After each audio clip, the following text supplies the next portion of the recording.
goaltenders, and we are set for the face-off to begin this match between the Mammoth and the Roughnecks. And we are underway with playoff lacrosse. First shot of the match goes wide and rolls all the way back past the center line. And the Mammoth will get the ball with their first possession. You look at the series history, and the Mammoth, you look at all time while it belongs to Calgary. Well, more recently this season, Mammoth won 2 of the 3 matches between these two clubs. And here we go, first possession of the night in this playoff game. Junior with it for the Mammoth. McLaughlin steps around one man in, shot, and that gets blocked by Poulin. So the first shot attempt by the Mammoth belonged to McLaughlin, and he got stopped, and we have seen both teams with a possession. Yeah, that last one, maybe a little bit more movement is what the Mammoth is going to want in the future. Calgary got a few open guys on their first trip down the floor. They got to shut that off as well. Well, the guy to watch for the Roughnecks, watch for number 17. They call him Superman, Curtis Dixon, 61 goals this season. That was a franchise record for Calgary. He's number 17. Right now he has the ball. Makes the pass, got it back. Dickinson worked on by Sullivan for the Mammoth. Keeping that hand extended, still with it, trying to push his way to the front. Still Darton moving and gets a shot away that banged off the glass after missing wide. Still bouncing around, and the Mammoth get the ball. Let's check in with the third member of our team. Here's John Glenn. Hi, John. Hey, how you guys doing? Really excited here tonight, fellas, to see John Grant Jr., Caleb Crawford, and Adam Jones on the floor for the first time here in about a month and a half. As well, from the Calgary side, to see number 14, Mr. May Wesley Berg, a former Denver Pioneer, in his first playoff game in a town he's had a lot of success in. Yeah, he was named by the Colorado Hall of Fame, Sports Hall of Fame, John, as the Collegiate Athlete of the Year in Colorado. That's how good he played for the Pioneers. Well, you can see first penalty of the game has number been 94, called. 2 minutes, slashing. And it's Tyson Bell in the penalty box. A slashing penalty. And so the first power play chance of the game belongs to the Mammoth. Well, here's your first real opportunity. And the ball being worked around. And you can see a little over 50% on the power play for Colorado. Shot by Jones, deflects off of Poulin, around for Crawford. Fresh 30 on the clock for the Mammoth as they work on their first power play of the night. Up top, shot by Crawford. Blocked over to Junior. He shoots and bounces it over Poulin, and the ball has gone out of play, and possession will go to Calgary as we welcome to our audience tonight in Canada watching live on TSN2 and TSN Go, as well as our national U.S. audience tuning in to Watch ESPN. So a lot of folks watching this terrific matchup between Calgary and Colorado. A lot of history between these two teams, and once again meeting in the playoffs. Shot by Berg, and the save made by Ward, that short-handed bid. And this is a Mammoth team that does not give up a lot of short-handed goals. Here at home, they only gave up 1 short-handed goal all season. Yeah, they've been good about that this year, much better even than last year, but they've got to get this power play going. They got to get it cranked up, get some goals in the net. Well, they certainly got the talent out there. And John Gallant talked about these guys who haven't talked about Junior, Crawford, and Jones haven't played together for a while. Shot, score! Just like that, a great looking shot by Jeremy Noble, and the power play goal has given the Mammoth a 1-0 lead. Mike, you started to talk about the trio that hasn't been together. You can add Noble into that group as well because of his suspension, and you can see when all 4 are on the floor, the spacing is what you want. Granted, that's a power play, but they're going to help create a lot of space and opportunity for each other. That's exactly what happened there on that goal. Calgary paid a lot of attention to Crawford up top. A nice little skip pass. That's the thing. Yeah, that's the thing, isn't it, guys? When you've got guys like Jones and Junior and Crawford, a guy like Noble, you can get your chances, can't you? Because you're maybe not being watched as much as the other guys. Yeah, I would say not only could he get his chances, but he buried that one, and that's been key, Mike. That's something he struggled with early on. John, it is good to see the young guy get on the board early in the playoffs, isn't it? Well, it can't be a better start for the Mammoth on a power play. Get the offense going, get these 3 guys going, along with Noble the 4th, and a great shot there you know, just picking a corner. That was a good offensive set on that second rotation on their power play. Dickinson makes the pass to Shatner, sends it across, and Doby's chance blocked by Ward. To the front, the shot, another nice save made by Dylan Ward. Boy, he denied that opportunity from Calgary. And Mammoth with the ball. Capito makes the handoff to Adam Jones. Comes to the near side. McLaughlin winds and fires, and the save made by Poulin. And the rebound goes into the corner. Nice little battle there. And the ball finally picked up and carried up the floor by Tyler Burton. Jackson Decker, Bryce Sweeting, the two Mammoth players who have been scratched. And you get a goaltender and Kellen LeClaire out for the Calgary Roughnecks. Those are their scratches. Dickinson makes the pass. Shatner, who has the franchise record for most assists, makes the pass, and it's blocked against Dylan Ward. He has been outstanding here at the start. Boy, if you're a team like the Mammoth, you love to see your goaltender looking strong early. It really sends a message, doesn't it? Agreed, Mike. You can see the energy pick up, and frankly, this team needs it. Look, if anybody has a little less confidence in the other, it's got to be Colorado, the way the last few playoff matchups have gone. There's Noble with another shot as he tried to play around. Up, Junior saved the possession. Shot clock's winding down. Great hustle by Junior, then the pass, the shot, the save. Made by Poulin. Quick outlet pass comes up for Leung. That is number 21, Carson Leung. He was on the receiving end of that hit that fans are still talking about. Last time these teams played, Alex Fouquet, the goaltender for the Mammoth, just absolutely crushed him with a hit. Dancing out of the corner, the ball comes loose. Ward chopping at it. Shatner reaching for it for Calgary, but it's Ward. What a start he has had. Long pass up the floor for Creighton Reed, but he'll slow things down, wait for the transition to happen, and the Mammoth with possession. Adam Jones, outstanding year for the Mammoth. Great goal scorer. Crawford in front, McLaughlin, save made by Poulin. Rebound comes back to the Mammoth. Jones up for Junior. Back to the near side for Jones. 1v1, turns and whips a shot. That is stopped by Poulin. Looks for the long outlet and sends it up the floor for Tyler Burton. Hustles in, trying to back his way deeper, turns, and trying to dish off, but got it blocked, and he got flattened, and the Mammoth hit some numbers up the floor. Geitz for the trailer, the shot to score! What a shot by Wardle, and the Mammoth lead it 2-0. It all started with that great defensive play in their own zone by the Mammoth. If you can see here as they come down the floor, here comes the payoff with Geitz as he finds Wardle. And John, I like how quickly he decided to shoot there by Wardle, not wasting any time. It really caught the Calgary defenseman coming off their bench. Caught them in a nice little soft zone there. Knew if he took any more steps there, he's going to get hit. So catch it, shoot it right away, get Poulin moving across the net, found the back of the net there.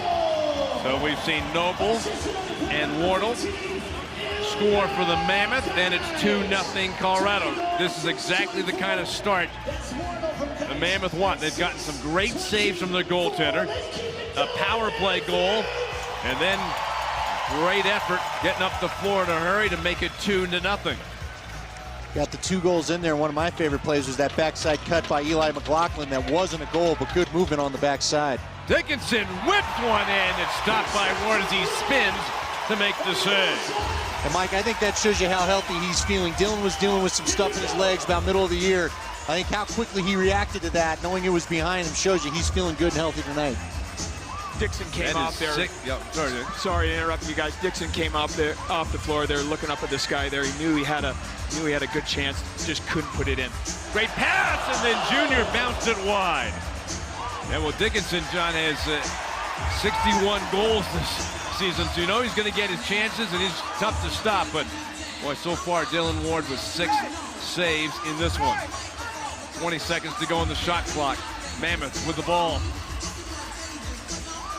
Backing his way in, then the pass to Junior, turns, shoots wide, and the bounce comes off, and Jones sends it right back, but missed wide and high. McLaughlin whips one wide of the net, and it comes bouncing off the glass, racing up the floor. McRae waits. Sullivan chopping at him, but the handoff goes. A lot of ball movement from the Colorado Mammoth. Balls going from side to side, really putting a lot of pressure on the Calgary Roughneck defenseman. Not only that, John, but some good backside cuts, too. We haven't seen that all year sometimes from the Mammoth. I like how guys are moving off ball. Long pass up the floor for Sullivan. Puts the brakes on. Forwards come out. Wardle scored the second goal for the Mammoth. Makes the pass, then towards the corner. The Mammoth moving the ball around. Noble in front. Junior cuts backhand try, gets stopped, and picked up and flipped up the floor. Bell turns, pass, and it's whipped back towards mid-floor, and a nice play by former Pioneer Berg to get to it in time. Berg turns, and I think it went off the post and then went wide. Still 2-0 for the Mammoth. Berg makes the pass. Shatner underhands it back up top to the front, and we got a goal for the Calgary Roughnecks. Tyler Digby with the shot and the goal. He snuck it by Ward, and so Calgary has struck for the first time in this game and now trail 2-1. Typical of a Colorado-Calgary game. Colorado starts to get some momentum. Calgary never quite lets them run away. You see how nifty that shot was by Digby. Just kind of a quick release on that one. Looked like it kind of fooled a little bit Dylan Ward. John, how have you liked the mood of the team? I talked to some guys that felt like they felt more confident and more calm heading into this Calgary-Colorado matchup than maybe the last couple of years. They definitely, when they came out for the warm-up here and then for the national anthems, it was a deep focus there on both benches. But you can see the pace has been what Colorado wants this first about 6.5, 7 minutes here. Calgary's kind of holding on a little bit, so that was a big goal by Digby there, really to get some of the momentum back on their side.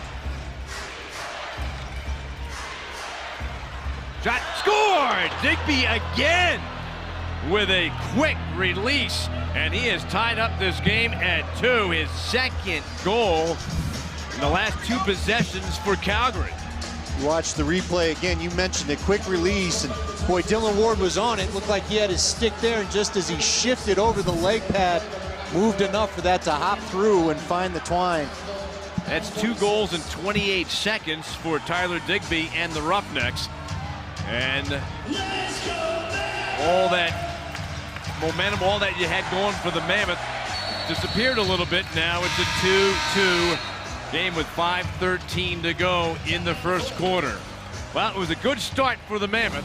They got their first goal, came on the power play. Jeremy Noble scored it, but now it's 2-2 in the first quarter.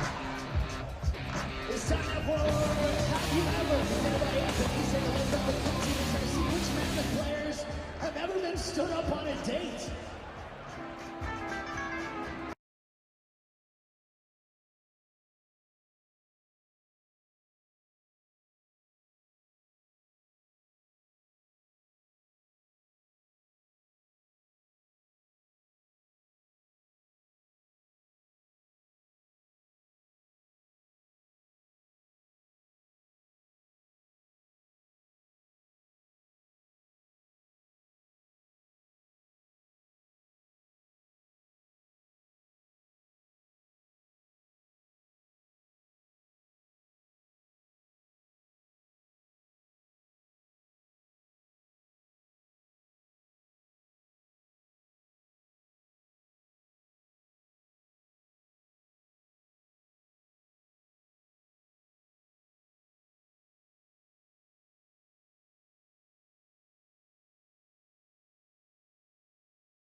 There's some real history here. Oh, there's a lot of great playoff history. No, well, playoff history, regular season history, some of the great highlights that you see run on the reel all the time are between these two teams. This really is a classic NLL rivalry. And John, up until tonight, you've been a part of all of it. I have, I wasn't a part of that game. Unfortunately, I was in a hospital bed there with a ruptured spleen. The week before that game, we actually played Calgary on a Friday, Saturday back-to-back. And in that Friday game, I took a shot from Vancouver Stealth assistant coach Caleb Toth on a man down and ruptured my spleen. So that was the one playoff game I've not been a part of in this rivalry. Calgary's come back to tie it at 2. And their chance thwarted by Ward. But Coates gets it up the floor for holding. But just to finish the thought on that one game, I still seeing those highlights here on the monitor here get chills and goosebumps, and we're watching a good friend and roommate Brian Langtree there score the game winner and running the length of the floor, knowing that was our big win against our big rival and put us into the semifinals and really led us to that championship that year in 2006. And John, along with the great game by Langtree, Gavin Pratt with 5 goals and 7 assists in that one. But now we're in 2016. It was 2-0 Mammoth until Digby scored a couple and has tied the game at 2.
For the 2017 season are on sale now. You can enjoy incredible benefits, including the best price per game, guaranteed playoff tickets, discounted parking, and more. Go to ColoradoMammoth.com. Now the Mammoth with the first 2 goals, but then Tyler Digby has scored twice. So far, the Mammoth have kept Curtis Dixon off of the scoreboard. Guy who had 61 goals during the regular season. Pass picked off, and it's a race. Flying up, Capito, saved by Poulin. Great speed there from Joey Capito to get an opportunity. Well, he once tried out to be a defensive back in the CFL, and you can see why there, Mike. I mean, that is the wrong guy you want picking off your pass. Digby, who has 2 goals, makes the pass. Back up top for Riley O'Connor. Shot by Schattler. Gets blocked. Sent across. Dixon with the shot and the nice save by Ward. Well, that Dixon, he gets a little mustard on his shots. He can really zing it. Yeah, you don't rack up the goal numbers he has without having a little something behind that shot when you need it, and he definitely reached back for a little bit more there. Looks like Robert Hope's going to take a seat in the box here for a minute. The slash. After Schattler released that pass, Robert Hope took an extra little whack there on Schattler's wrists. And Schattler was ready to give one back to him until he saw the referee had his arm up. Well, the Mammoth gave up the fewest power play goals in the National Lacrosse League this season, just 32. So it's a power play opportunity for Calgary. 52.8%. They were good. Shot dribbled over the net, back behind the cage, and it comes bouncing back up top and back to work on the power play for the Roughnecks. But just 5 seconds to go. Berg pass, shot, score! That one skipped in on the low shot by Dane Doby. And Well, it's 3-2 Calgary. You want to get the goalie moving pipe to pipe, and John Glenn, unfortunately, they were able, or fortunately if you're a Calgary fan, they were able to get Dylan Ward going side to side on that one. Well, the best player on the floor tonight so far has been Digby. You know, after the shot there from Westberg, Digby was the one who beat the Colorado Mammoth to that ground ball one-handed and was able to get it back out for the extra possession. So he's contributed heavily on all three of Calgary's goals so far here tonight. Go for the Roughnecks, 2 from Digby. And then the goal scored by Dane Doby on the power play to make it 3-2 Calgary. Each team has had a power play goal tonight. Bouncing ball, scooped up, and carried ahead by the Roughnecks. And the pass comes back to the near side. Then a little flip as the transition being made by the Roughnecks to hit the players on the floor they want for Calgary. That's 3 goals in 2 minutes and 41 seconds. Dixon's shot bouncing. The stop was made by Ward, and the possession goes back to Colorado. I'm not suggesting that this is going to happen, but Mike, it would be interesting if Alex Bouquet were to make an appearance into this game, because remember, the highlight of the hit we've all talked about, that was Bouquet, not Ward, who came out of the crease to level that player. Jones makes the pass across. Swung across the near side for John Grant Jr. Shot trying to go low, but he got stopped by Poulin. Power play coming up here for the Colorado Mammoth.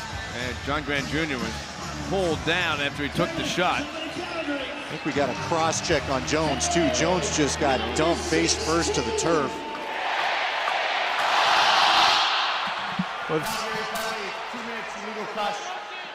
You know, a playoff game like this fears your opponents and, you know, rivals, but we have also a 3-referee system here tonight for the playoffs. There's a lot more eyes watching the players in front of the net. Mike Carnegie in the penalty box. It is cross-checking at 13:01. Power play chance. Second chance for the Mammoth. They do have a power play goal, but Calgary gets the ball. Short-handed. Schattler holding on to it for the Roughnecks. 30 seconds used up so far on Mike Carnegie's penalty. Schattler being chased, makes the pass to the far sideboards. Calgary content to take a lot of time. Tip to the corner. Berg surrounded. And 30-second clock. It's finished off, and that means the Mammoth getting the ball back. Oh, wait a minute. There's going to be a penalty called on the Mammoth. I think we're going to get a hold. Yeah, I don't know. That nice cut through by Dixon, I think he got held up. And I think Hope got his stick kind of tied up with Dixon as he cut through to the goal. He had 2 players on him. The call either occurred there on Berg, but I think it was the one on Dixon. Second penalty hold on Hope in this game. Ball pushed out towards the center line, scooped up. There to head by Holding, spins off a hit. Geitz fires, and the save made by Poulin. Quickly up the floor for Wesley Berg. Cazzini sends the ball up high off the glass. Quick pass towards mid-floor. Coming wide, Coates. Slow things down. Gives the ball to Crawford. Colorado's really going to try to use the whole 30 here. Try to eliminate as much. Jones got free, and his shot Denied by Poulin. Here comes Poulin's coming out of the net. Digby. Bounce back for Berg. Flipped it across. Doby misses. And we've come to the end of the first quarter.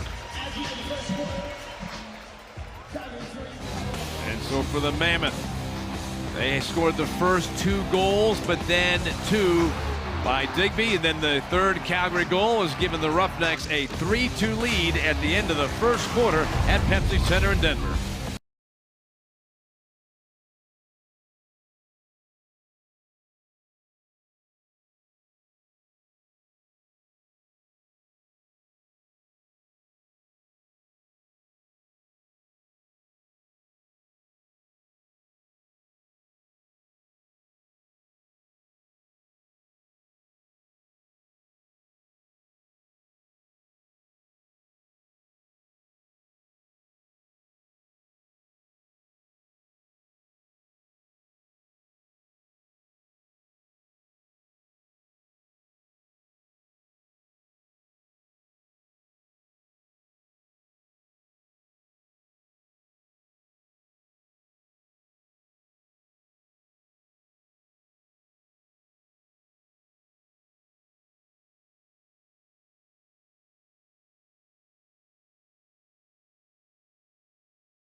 Support RPM Motorsports, the Palm Sandy Resort, High Orthodontics, and Cherry Creek Dance.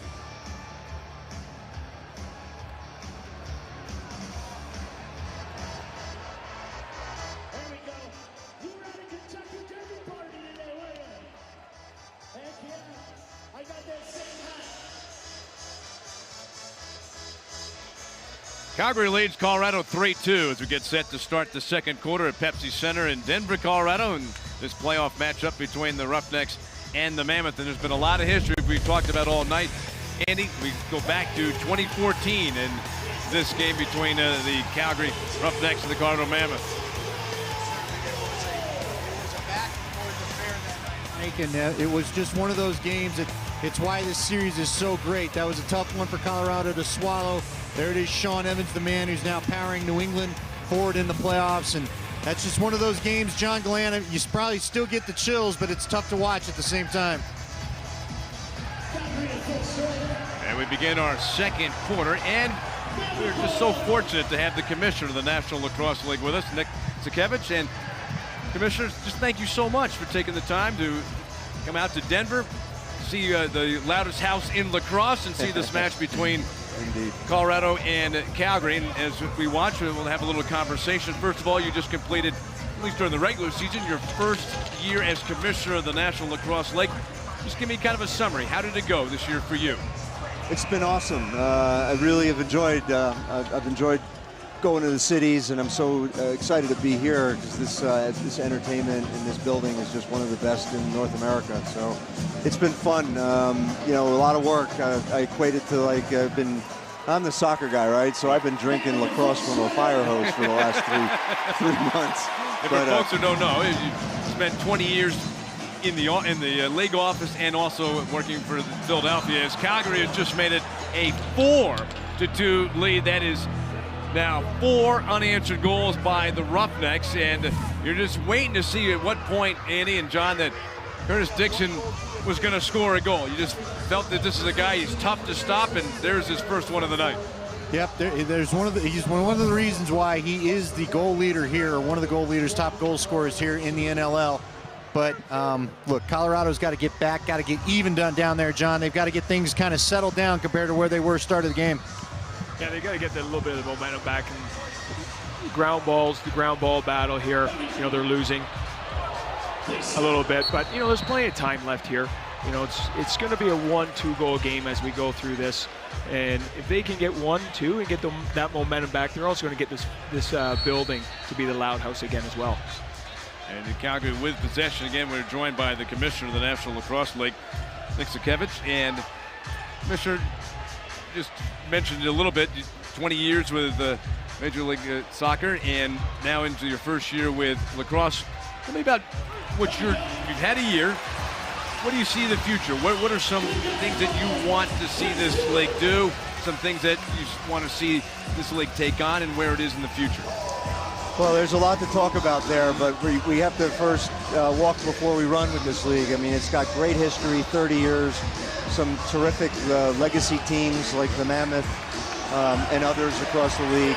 So we have a terrific foundation, but we really got to invest in some key pillars like expansion, like getting this great product out beyond just this building into other markets, a video platform, a digital marketing platform, a grassroots campaign for player development and bringing up the next generation of lacrosse players. Look, this product is spectacular. We need to get more people excited about it. I mean, again, I go back, I'm the soccer guy. I'm just blown away by the quality of this game. Well, and you think about, excuse me, and I'm just going to say, you just mentioned one thing that you talked about, where this is growing. I know I've got kids who play. There's so much youth lacrosse going on. University of Denver's got a great program. So there is this, seems like this surge of young people that are playing this game, and maybe that's part of the future? No, there's no question, and that's why a grassroots strategy, a comprehensive grassroots strategy is so important, not just for player development and grooming the players of the future, but also those are fans of the future. Absolutely. Well, but you guys had a great start in a place like Georgia. Let's be honest about it. Anytime you can attack the South and get into baseball country and have the kind of success that you guys had, that's got to be exciting. I know Mike talked about the youth game. I know it's growing in Florida tremendously, too, so that gives you some grassroots places to try to pop up new markets, doesn't it? There's no question, and it reminds me a lot of what we dealt with in soccer. We saw this grassroots phenomenon, all these kids over the last 30, 40 years growing up, and guess what? They're 40-year-olds today, and they're buying season tickets, and they're fans of the game. And I see the same thing happening with lacrosse. Does there have to become a point where, because other leagues, other sports have made it by really promoting individuals and having stars.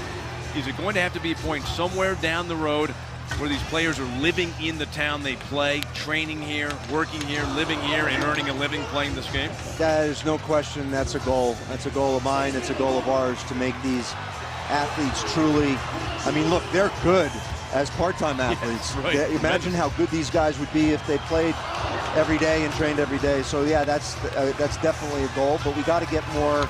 We got to get more money into this league. We got to get more excitement in this league. And how do you do that? What's one or two ways to do that? Digital marketing platform. We got to get all this great content out to millions of people so that they can see it, not just the 15,000 people sitting here at Pepsi Center. By the way, just a flurry of saves by Poulin. He was really heating up down there, and John Grant Jr. just took himself out. Another chance for the Roughnecks. The pass, the shot, and great save made by Ward. Young underhands it back. And Shatler owns the franchise record for assists for Calgary. Cuts across. Pass swung across by Berg. Dixon gonna push his way free and snaps a shot that goes wide. Berg, pass for Shatler. Pushed wide, throw it back to Berg. And Calgary trying to push their way in. They're running out of time. A couple seconds left on the shot clock. Ward knocks the ball down, and Mammoth will get the ball back. Can you hang around for a few more moments with us? Absolutely. Okay. Absolutely. All right, we're going to take a break. It's a 4-2 lead for Calgary. Superman, they call him. Curtis Dixon with the big goal for the Roughnecks, and it's 4-2 Calgary.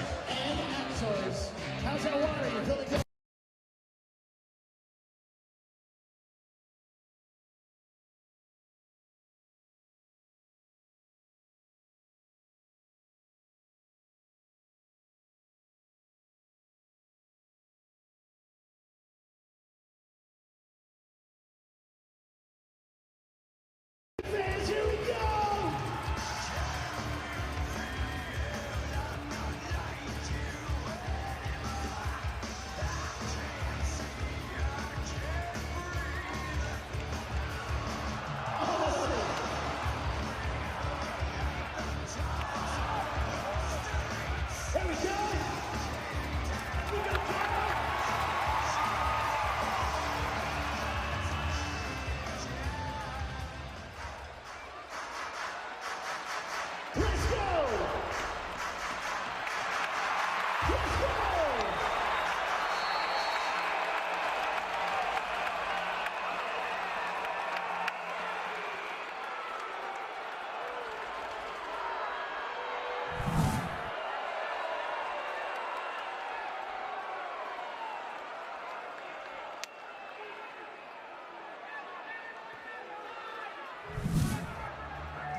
24.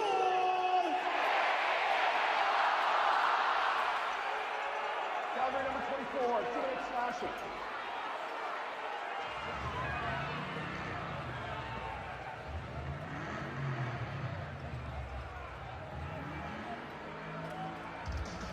Timeout on the floor.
iPhone or an iPad and their desktop and their TV, so it's a whole new world, which actually I think plays in our favor, which is why we need to be prepared with a really robust digital platform to be able to get all this great stuff these players do on the weekend out to millions of kids and get them lit up on the game. Is that the biggest thing your time in the MLS taught you? Because it feels like you faced some of the same challenges when you entered into the MLS of trying to get, you know, eyes away from the traditional sports and back on this one. Yeah, challenge isn't the word. I mean, just an absolute vertical climb upward. It was lots of challenges, which actually I think our sport now, lacrosse, we have the best players in the world on the floor there. We didn't have that in MLS, and it's a great hook because the young kids that love the game, the parents, the people that are fans of the sport, they can come and see the best lacrosse players in the world. There's a power play chance going right now for the Mammoth. Go ahead, Andy. I'm sorry about that. Mike did mention, though, something that I think is key, getting the players to be able to have more practice time in the community. How do you do that? Is that through the sponsorship? Is that some of the money that you're hoping to derive a digital platform? What can you do to help the team so that they can have everybody kind of home during the week? Well, it's everything. It's all, there you go. Mammoth get a goal for Adam Jones. He bounced one in. That's a power play goal. Second power play goal of the night for the Mammoth, and now they're back within one of Calgary. And a nice bounce shot by Jones, and the Mammoth have made it a 4-3 contest. Commissioner knows when to shut up. Got to get that. Hey, if you want it on the digital platform, you've got to have the highlight call, right? That's very important. That's but right. Commissioner, as you talk about getting the money, is it maybe, do you even look possibly to get maybe some of the equipment companies to help you out with that, to try to get guys? It's all of it. It's all of it. It's the teams doing a great job with ticket sales. It's the fans coming out and supporting their teams. It's the league getting more advertising revenue through key partners that are going to market the league.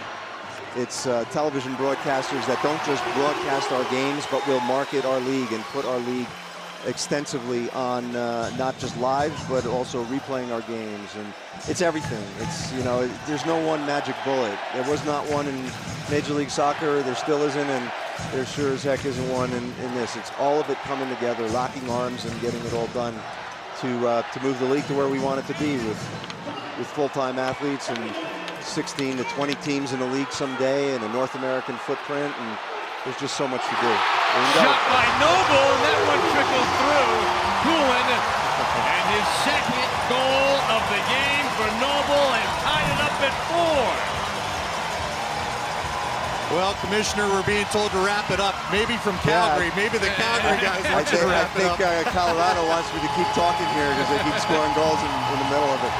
But thanks for having me, guys. It was terrific talking to you. Thank you very much, Commissioner. Appreciate it very much. Thanks for your support. All right, you bet. Thank you. Thanks. It's a great game. Thank you. And that is Commissioner Nick Kevich in his first year as Commissioner of the National Lacrosse League. And just saw a couple of Mammoth goals. In fact, in 49 seconds, there were 2 goals scored, and the Mammoth have come back to tied up at 4. So, wow, this one has gone back and forth. You're talking about a seesaw match here tonight. I don't think unexpected, was it, Andy?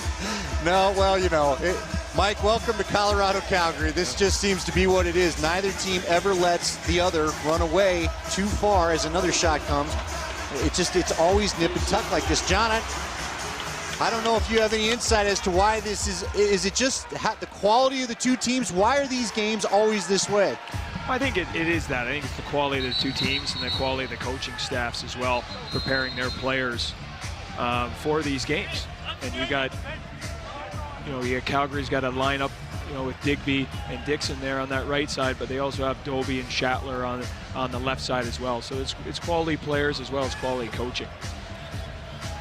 Now, the Calgary, as of right now, Calgary's not impressed with Colorado's last goal there. They felt that should have been a shot clock violation and no reset. There was a lengthy discussion between 2 of the officials there discussing that, but the goal obviously stands.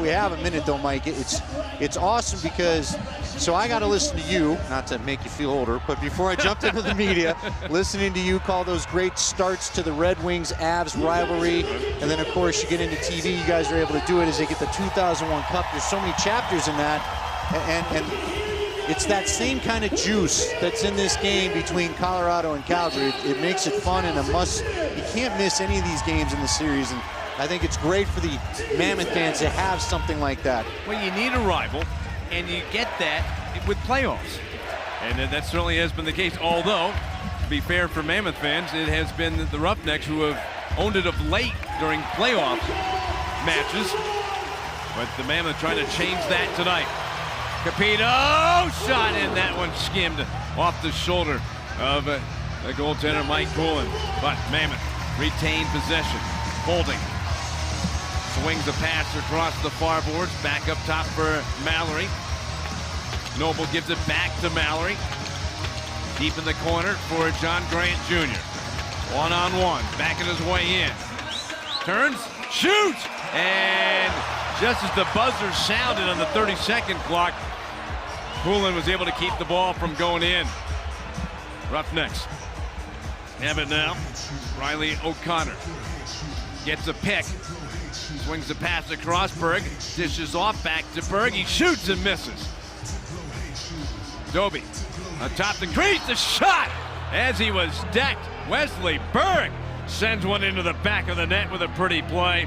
And it's 5-4 for Calgary. And there's the reason that they took Berg 4th overall in the draft. What a talent. Yeah, that's a man's goal right there because as you laid it out, Mike, he got punished to score this one. And John, I don't know if you could tell. I wasn't quite positive that pass was meant for Berg. He had a cutter look like coming behind him, but he took the ball, and you got to have a little bit of guts to plant yourself in front of the crease, don't you? I think you do, and I think that Colorado Mammoth actually lost him. On that replay, you can see he's actually getting up. He got knocked down there twice in that play and got back up. Mammoth kind of lost him a little bit and found himself right in front of the net for a goal. Berg now with a goal and 2 assists in this one. His goal has put the Roughnecks ahead 5-4 as we continue to go back and forth as expected in this game between the Mammoth and the Roughnecks. Now it's the Mammoth who have possession of the ball. Callum Crawford backing his way in, draws the crowd, stays up on his feet, still with the ball. Crawford backs up a little bit, still with it. Nice pass, shot, and the save made by Poulin. Robbing Jr. with his chance. And there's an injury. Dan McCray hurt on the play for Calgary. That's going to be an ankle. He got picked in the back there, and you could see his ankle rolled right on that seam there.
Chuck had a big game, and we need to say congratulations to Jamie, more specifically his wife, who gave birth earlier this week, and congratulations to the Chucks for adding the addition to their family. And you go back to that 2008 game between the Roughnecks and the Mammoth. Yeah, good. Congratulations to Jamie. Good luck getting some sleep over the next couple of weeks, but it'll all be worth it. And he had a heck of a night that night. Here we go again, continuing to play in the second quarter. Dixon makes the pass over towards near side for Adobe. Bounce it back for Dixon. And the pass towards Berg. He charged the net but missed. And it comes past to center line. Capito. Hold things up. Makes the handoff to Crawford for Colorado. 15 seconds left on the shot clock. Crawford holding the ball. Dishes off past McLaughlin to Jr. Turns and shoots, and the save made by Poulin. Dobie gets the rebound for Calgary. Sends a high pass across for John Harnett.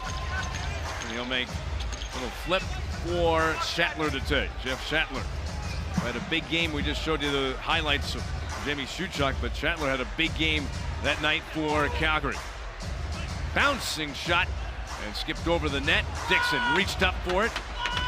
Was back behind the net. Dixon tries to fly through the crease, but stopped by Warren. And the Mammoth run up the floor, getting some numbers. Gillis looks back behind him, finds Crawford. He'll move to his left. Backs in, takes a couple of cross checks to the back. Noble turns and shoots and had it blocked. Reaches for it, slapped at the ball. Picked up by Wardle. Noble turns and shoots, and Poulin was able to make the save. Calgary's really doubling fast there on Crawford. That shot by Noble is going to be there all night if Calgary's going to go that quick to Crawford. But do you want that shot, John? Do you want that shot that early in the clock anyway? Would you like a couple more passes? Well, I think when you're as talented as Noble is, if you're going to get your hands free and you're going to be able to step into the shot, you'll take that at any point in the shot clock. Dixon with the shot, it bounced, and he's saying that it hit off of one of the Mammoth players' stick. It should be Calgary ball, and they do retain possession. 30 seconds on the shot clock. The only thing I would add there to finish that thought is in that possession, he shot low to low. You might want to start changing some of the levels of the shot, going high, releasing it high, aiming low, or releasing it low and aiming high. Ward just made a brilliant save on Berg, then Dixon got bumped, loses the ball, and Holding had it, scooped up by Sullivan, makes the pass, it got through, Capito shoots, and the save made by Poulin. That was a nice used their pass. Speed there, wasn't it? Yeah, well, not only their speed, but that was pinpoint accuracy by Sullivan on the run. That looked a lot easier than it was with that player in between he and the receiving player. Still 5-4 for Calgary, with just under 2 minutes left to go in the first half. Roughnecks with the ball. Shetler, shot deflects up into the screen and went off a Mammoth player as it was deflected, so Calgary do 30 seconds on the clock. Shetler makes the pass, swung around to the far side. Little flip for Digby, down low, shot, save. Made by Ward as he denied Leung right in front of the net. Dixon, Reed, trying to prevent him from pushing his way to the front. Shetler's shot, save made by Ward. Rebound scooped up by the Mammoth. And pushed up the floor by Creighton Reed. Taken over the line, Hope will hand it off to Crawford. Second ever Mammoth to get over 100 points. The other one has the ball right now. Lance Jr. shot stopped by Poulin. And the rebound scooped up and sent up the floor.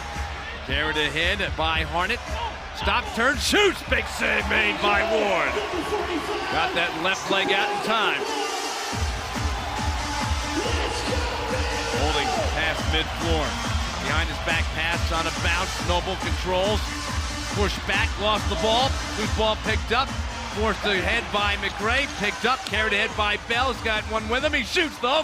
Save made by Ward, and he reaches for the ball. He's got it, but the referee says go ahead. And Noble sprints in. He shoots and scores! He's got 3 tonight. What a shot!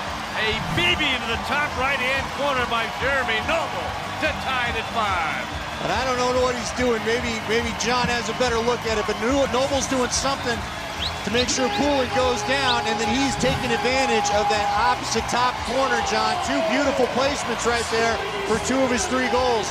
Yeah, it's just that little slight hesitation. You know, it's who's gonna go first. And at that time, Poulin went down early, and Noble's able to put it in the back of the net. You're going to look here on the face-off, whatever team's going to win this face-off, look to see if they call a timeout to get the last possession.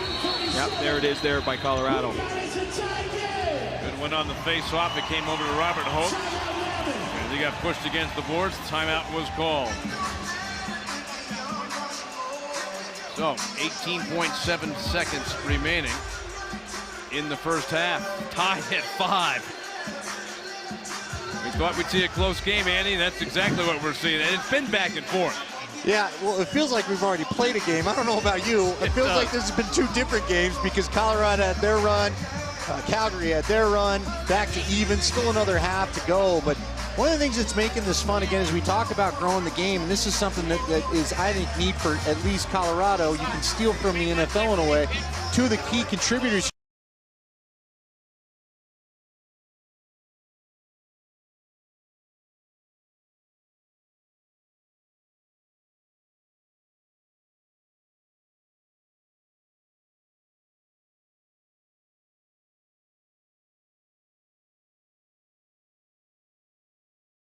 And so the timeout by Colorado. Noble to start the center line.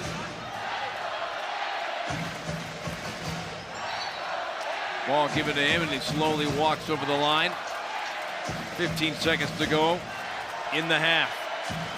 Noble pointing out what he wants. Still walking with it, has plenty of room. Finds Crawford. Running out of time. The last shot by Jones. Stopped by Poulin. And the horn sounds to signal the end. But pretty much what we expected. A tight playoff game. Mammoth had the first 2 goals. They then trailed 4-2, but have come back, and it's 5-5 at the end of the first half. What a game, what a half between Calgary and Colorado.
And a really good locker room guy as well.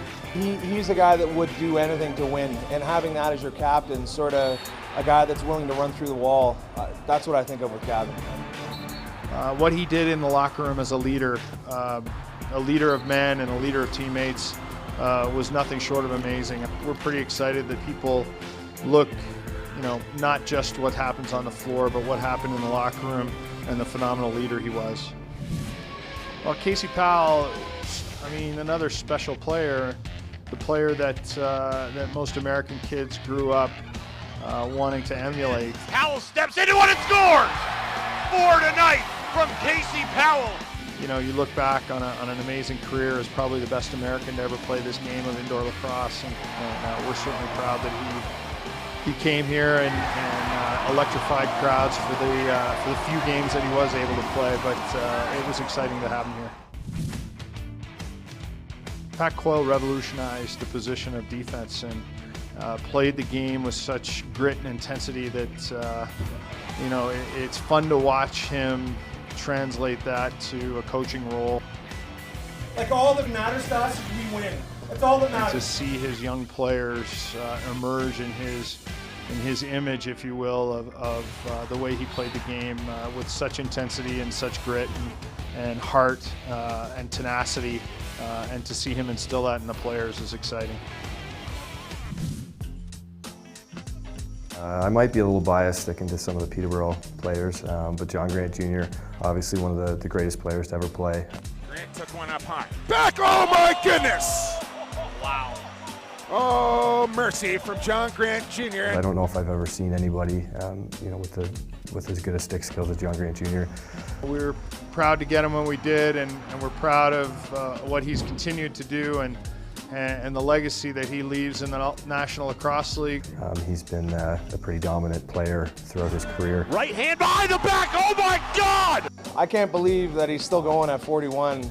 And, you maybe see cracks in the paint a little bit some of the times, but then he scores an overtime winner, and then he scores 4 in a game. And so I hope he continues to prove us wrong, that, when we start to think that maybe he's getting too old, he just keeps showing us that that's not the truth.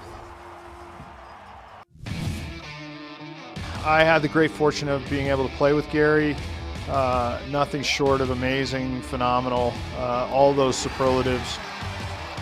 I was coached by Gary Gate, one of the greatest of all time, and that was something that I'll cherish for a long time. You gotta leave it on the field, all right? Leave everything you got on the field.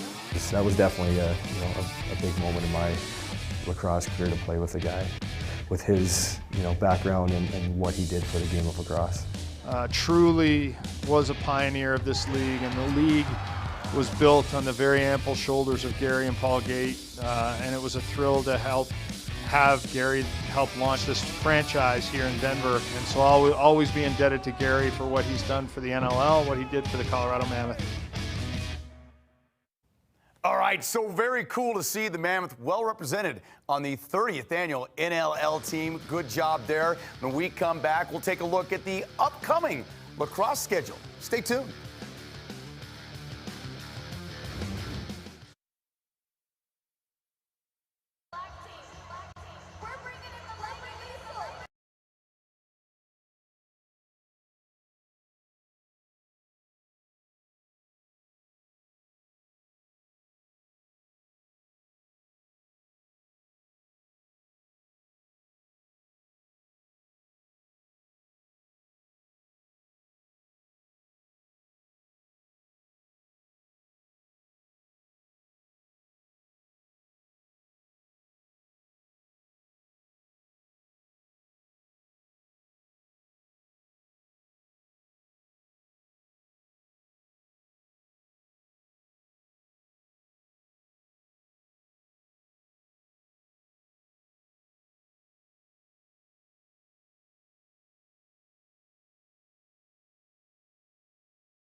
in the Blaze, so some outdoor lacrosse, 3 p.m. on Altitude. Saturday, May 14th, the West Division Finals, game 1 of 2 series at 7 p.m. on Altitude. Saturday, May 21st, the West Division Finals, game 2 of a 2-game series. That's to be determined.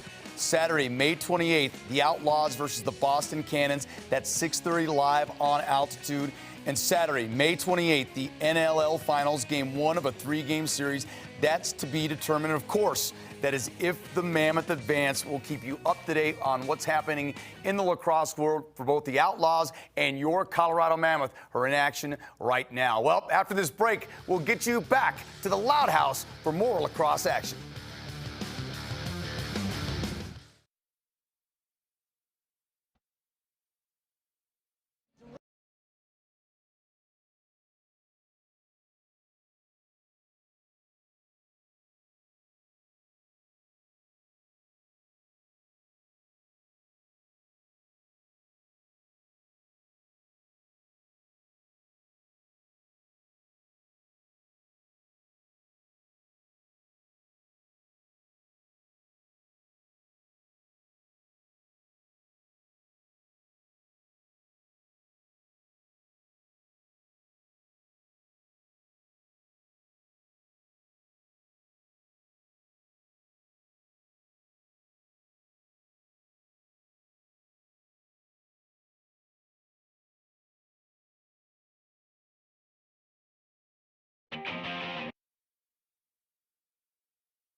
Tonight's Colorado Mammoth playoff telecast on altitude is being brought to you by Honey Smoked Fish.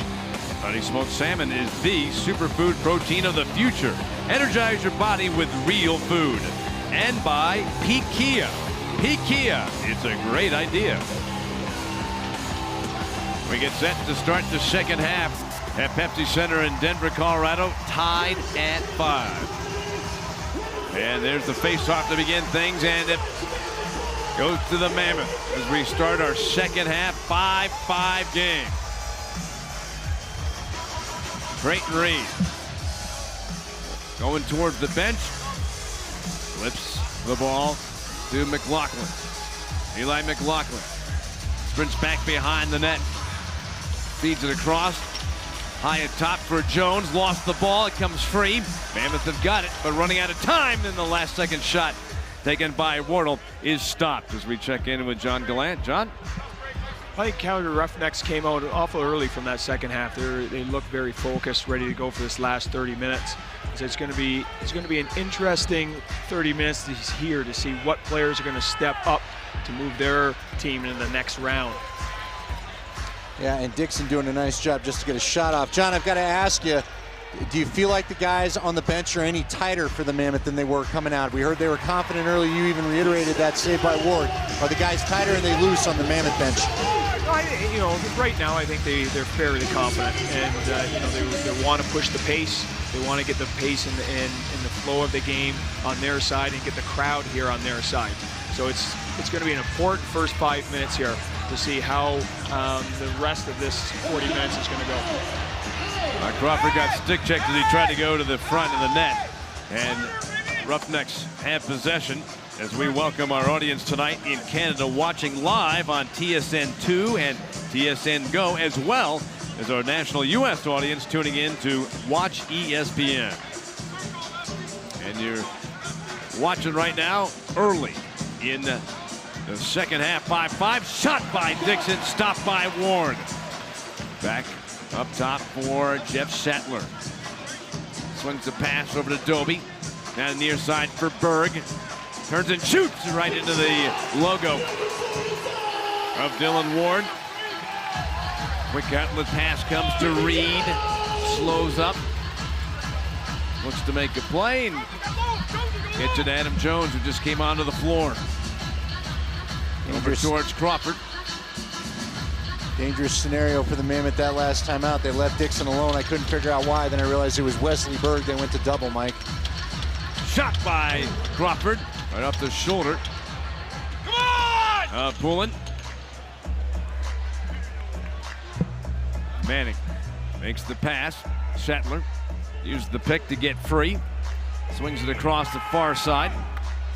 And just off the bench, Wesley Berg over to Digby. He's got 2 goals in this game. Sattler chases down the ball, trying to get free.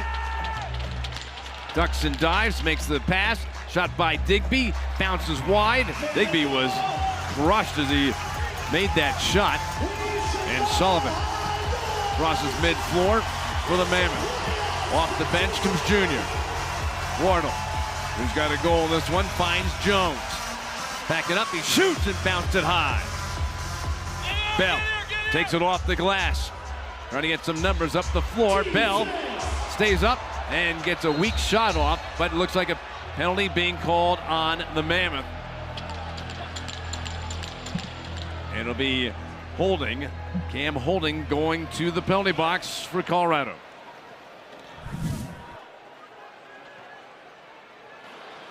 Colorado, 2 minutes holding. Tough call there, Mike. We just saw the replay there. Cam got a little of him, but I think Cam felt like there's some embellishment going on too with how much he was holding Bell on the break. It didn't look like there was enough contact to jerk him around that much. Dixon makes the pass for Dobie.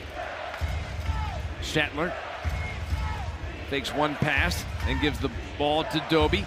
Dixon, Dobie, back to Dixon. His shot skimmed off of the goaltender Dylan Ward. New 30 seconds on the shot clock. Berg bounces it back for Dixon behind his back pass, misses, but off the glass, taken by Berg. Got a little bit of room to work to Dixon. Quick pass, Doby shoots, but it went off, I think, the head of Robert Hope. And the Mammoth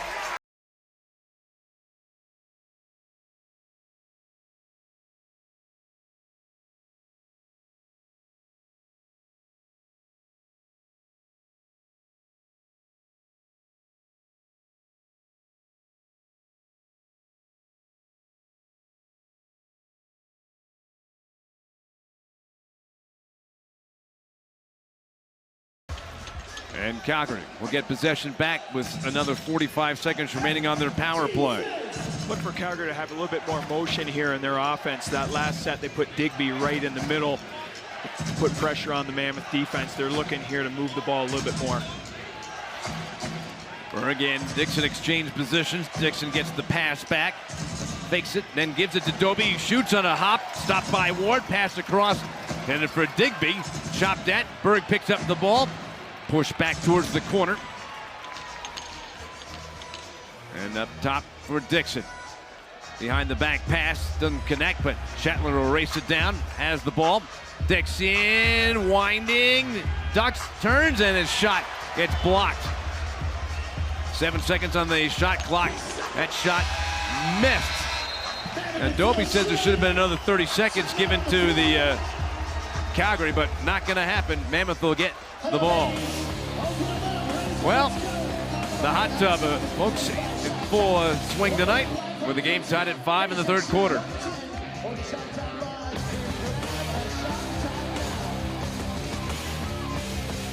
Hey, don't be sipping on that thing. Bottoms up. Thank you.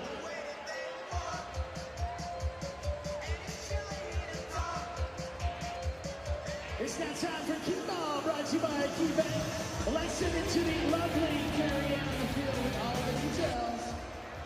Thank you, Big Rob. Well, I've got Lance down here, and he is getting ready to win up to $2,500 courtesy of KeyBank. How this game works is he's going to have 5 chances to roll that ball, hopefully into one of those tubes, and win some money. Now that outside ring is $25, and they all go up from there. Are you ready, Lance? Ready. All right, he's ready. We'll get you rolling.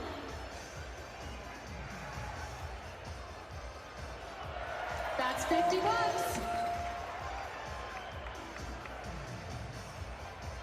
He's up to 100. Doing pretty good.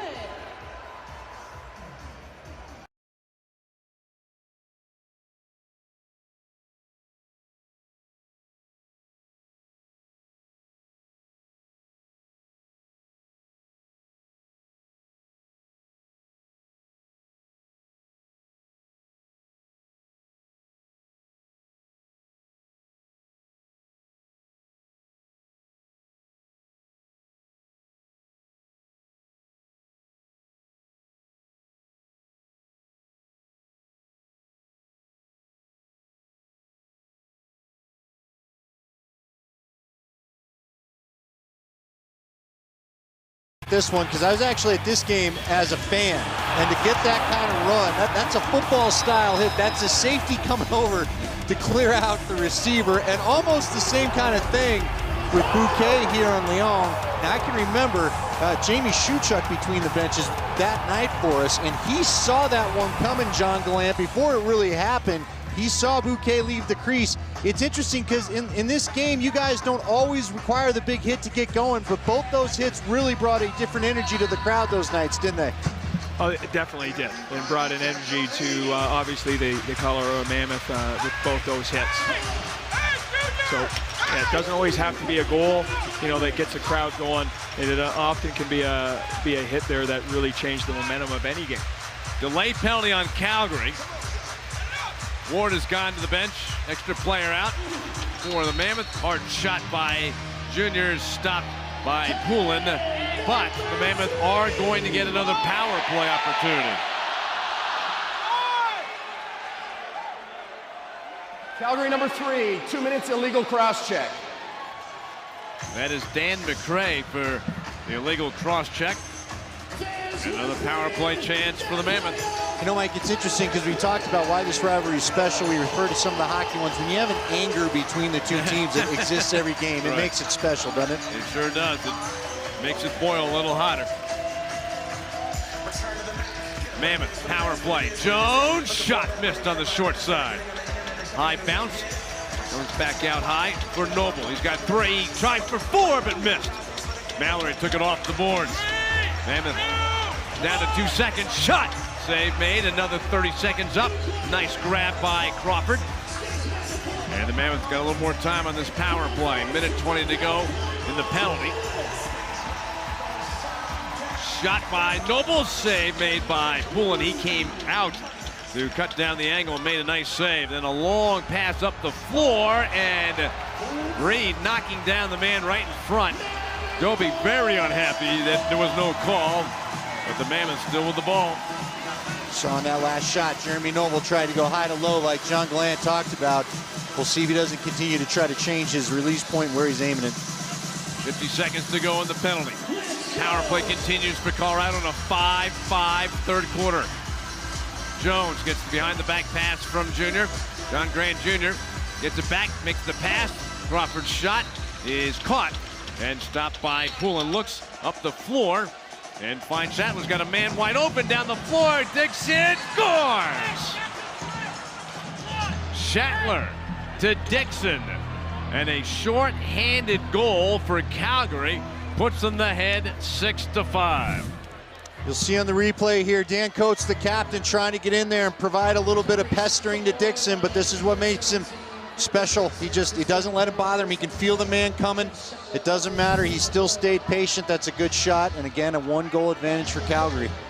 And he waited just to those leg pads to open up enough to send it right through the wickets. And for the Mammoth, who only gave up 1 short-handed goal all through the regular season, give him one up tonight in the playoff game. Diving shot. I'm not sure what was Burton in the crease anyway. Doesn't matter. Ward made the save. So no discussion has to be made. And the Mammoth with the ball. Still a little time. 5 seconds left in the power play. They've given up a short-handed goal in this power play. Crawford spins away. Penalty is done. McCray back on the floor. Grant Jr.'s shot stopped. And Calgary. A little flip pass. And carrying it past mid-floor, Harnett. John, it's been interesting because maybe it doesn't matter with what you're getting out of Jeremy Noble, but Adam Jones not having his usual scoring touch tonight and a lot of shots in the logo of the chest. What would you try to change for these guys? Well, I think the first thing I would look at here is you can see that Poulin's way out on his crease, almost at the top of his crease. Great pass shot by Reed, gets stopped. Well, Gillis made a terrific play. First of all, the leap to get to that ball, and then took the time to make a great pass. But like you said, they're getting their hands free. They're stepping into their shots, but Poulin's stepping way out until there's a threat on that backside that Colorado can throw it to for a dunk on that backside. Poulin's going to continue to step out and take that angle away. They're going to have to get through the middle a little bit and have that threat on the backside. Pass picked off right in front of the crease, but then Hope stepped on that line, and Calgary's going to get the ball back. He looked back, he knew he was pretty close, didn't he, Andy? He tried. We could see well up here. It was an athletic play to get in the lane and snag that pass, but as you said, just couldn't stay outside. That gives the ball back to the Roughnecks. Shot, and boy, that was a sizzling one by Berg. That gets stopped by Ward. Geich makes the pass towards Adam Jones. Wardle swings it across the far side, down low, intended for McLaughlin, but it skipped by, but it's followed up nicely by Wardle. Then back to McLaughlin. Steps back, draws the crowd, down low, great pass, shot, and a sensational save. And a quick pass up the floor, brought ahead by Leung, and it's shot denied. Colorado back for Calgary. Sorry to interrupt there, boys. Colorado's going to get a delayed penalty here for leaving their defensive bench a little too early. That third referee here tonight in that playoff game caught him here on this play.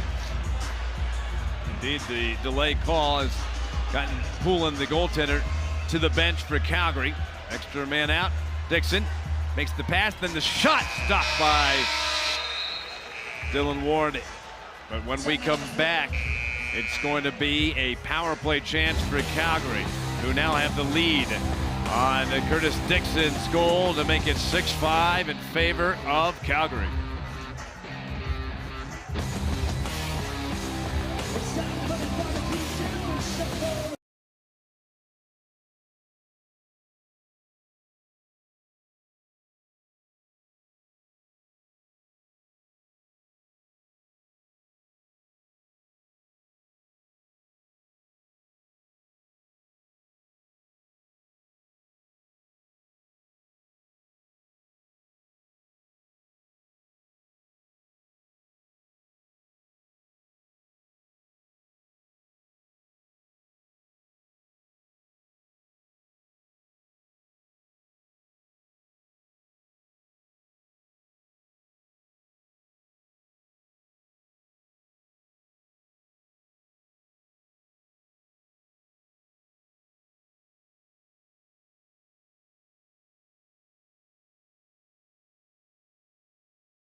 For the Colorado Rapids. Here we go. Power play chance for Calgary. They're up 6-5. Wardle in the box, serving the penalty. Shot, and Ward came out to make the save. Big save and some heat on it. Great pass, shot, and a save on the other side. And Crawford had to give the ball back to Calgary. 30 seconds into the penalty.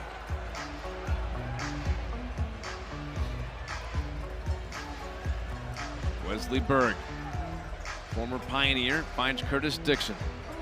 61 goals during the regular season. Got a couple in this match. Capito with his speed couldn't get by the diving Dobie. Then it bounced back across for Capito. Still dancing with the ball, using up a little bit of time. And the Mammoth gets some new players on the floor. Crawford jumped on, fakes the pass, circles back behind the net, then makes a pass. Across the floor for Jones. McLaughlin finds open Crawford, bounced it wide. Comes off the glass hard, still bouncing, and it goes out of play. One thing Crawford did there, I hope all the young players watch. I don't care, indoor, outdoor, whatever. He always has his head up. You want to know why he's such an assist master? His head is always surveying the floor. His eyes are looking at all his teammates. You can see it there as he went around the goal, always looking for a pass. Calgary's had one shot on net during this power play opportunity. Down to 25 seconds. There's another chance, and Ward makes the save. John, is this as good as we've seen Dylan Ward play? I mean, I know his rookie year especially, he had a nice run towards the end, but man, he has really been locked in the last 5-6 weeks here. Yeah, he's seen the ball really well, and you can tell even on the ones we mentioned earlier that might get by him a little bit. He's aware that he doesn't fully have it, and he's looking behind him, to get that, to get that ball before it trickles in. That just gives your defense confidence when you know your goalie there is seeing the ball well. And Poulin saw the ball on the shot by John Grant Jr. Kicked it away. Back to even strength, and shot fired wide of the net. Sullivan gets shoved down to the floor, popped right back up, still protecting the ball, and is able to send a pass over to Geitz. So Colorado's pulled the goalie here for the 6th attacker as this delayed penalty comes up here for that hit right here at center in front of me. That's a pretty easy push from behind. Lockman. I'd be aware here of Calgary getting 2 penalties here. Yeah, I think Mallory just took a shot in the back, and now they're going to try to get Noble into something, and Noble's going to walk away. Calgary's upset, but Mike, we talked about it all night with the 3-referee system. You can't be delivering cross-checks in front of the goal like it is in the regular season, and now you're going to pay twice. There's that hit on Sullivan as he came across center. Now we have a Mammoth player going as well here. Looks like Eli McLaughlin. Calgary penalty number 94. 2 minutes, tripping. Calgary penalty number 27. 2 minutes, illegal cross-check. I think they have one more to announce as McLaughlin's in the box. Now they're going to take one with them. There's a trio in there. Right, so should be a 2-man advantage. It should be, yes. Right, and then you got the matching penalties involving Eli McLaughlin for Colorado. You see Callum Crawford, boy, a little more room on the floor.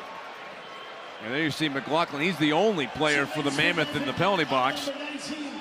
Meanwhile, there are 3 in the box for Calgary. But we were just alluding a moment ago, Crawford, with this much more room, he becomes that much more dangerous, doesn't he? He certainly does. And not only does he become more dangerous, if he draws a player, guys know to cut for Callum because he will reward you and help you find an easy goal if he can. So this will be a very important, I think, power play for Colorado. John Grant Jr., Adam Jones, Callum Crawford, along with Noble and Holding. Those are the 5 out for the Mammoth. John Grant Jr. behind his back pass, gets it back, side of the net, shot, score!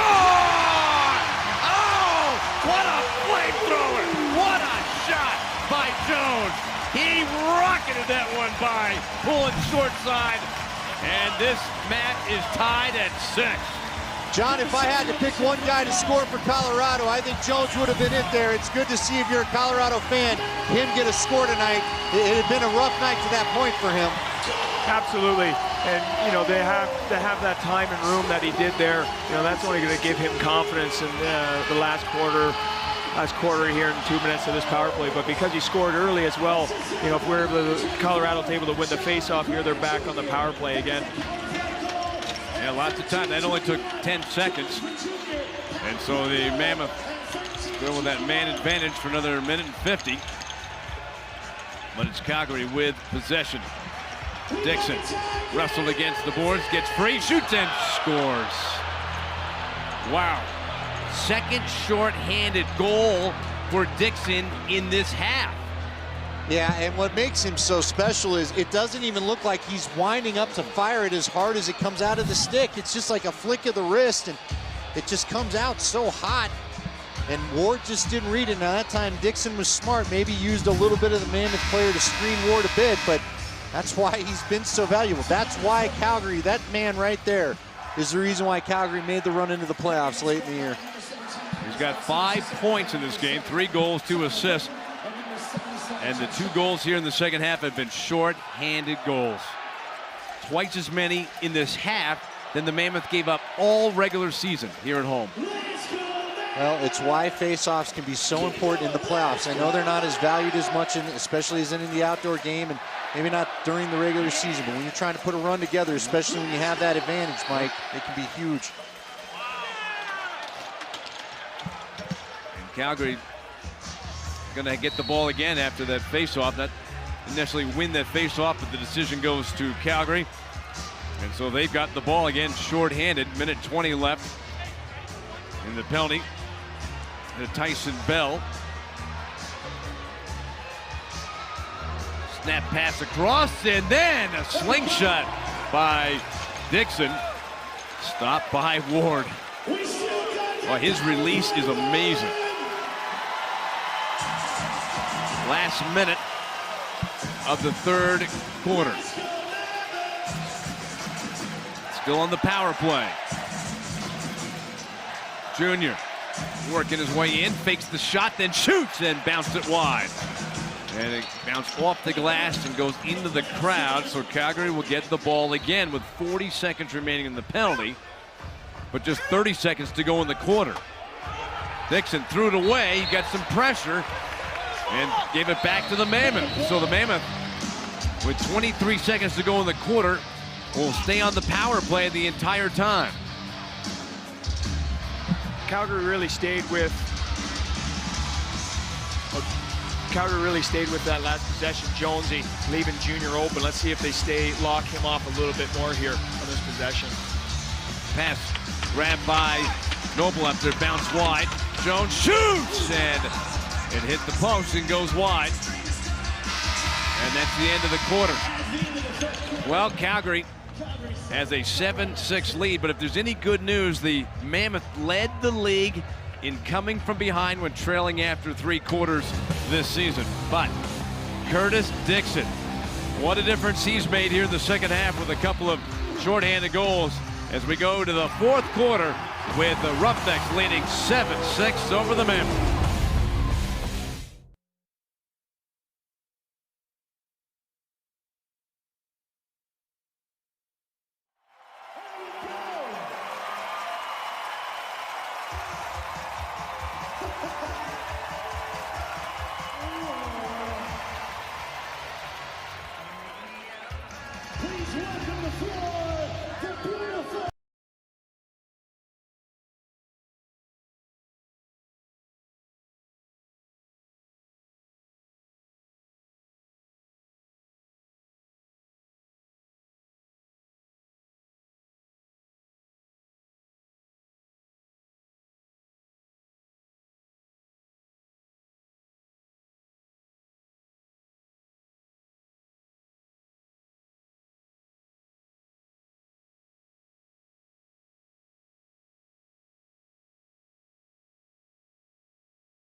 West Division semifinal game.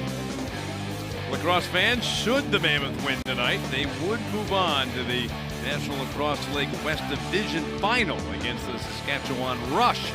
You can be here next Saturday, May 14th at 7 and cheer on your Mammoth as it battles to be the best in the West.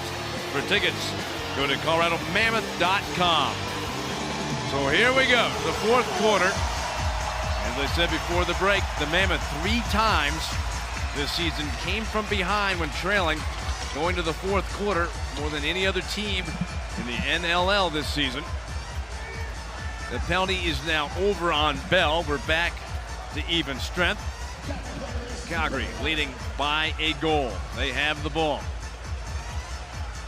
That's a big momentum shift here in favor of the Calgary Roughnecks, being down 5 players to 3 and coming out of that 4 minutes 1-1 on the scoreboard. 1 power play goal there for Jones and then 1 shorthanded for Dixon.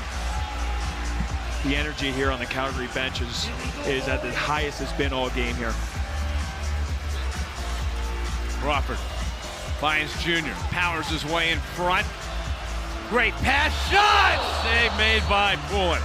What a pass from John Grant Jr. What a great pass. Then the long one up the floor. Fettridge backing up towards the center line. Bounced it across. And Calgary. Dixon loses the ball. Shot! Save made by Ward. And a diving attempt on that shot by Berg. Sullivan get by the center line. And off the bench. Crawford getting the ball. Quick pass to the side of the net.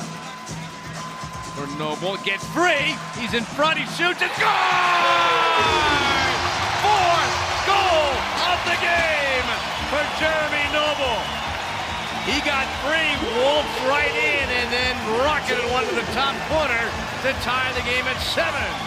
That looked like an Allen Iverson crossover as he got out of the traffic there, went straight to the goal, and then found a way to keep his feet out of the crease long enough to put it across the goal line. Top corner again, and man, what a game for this young man from the University of Denver.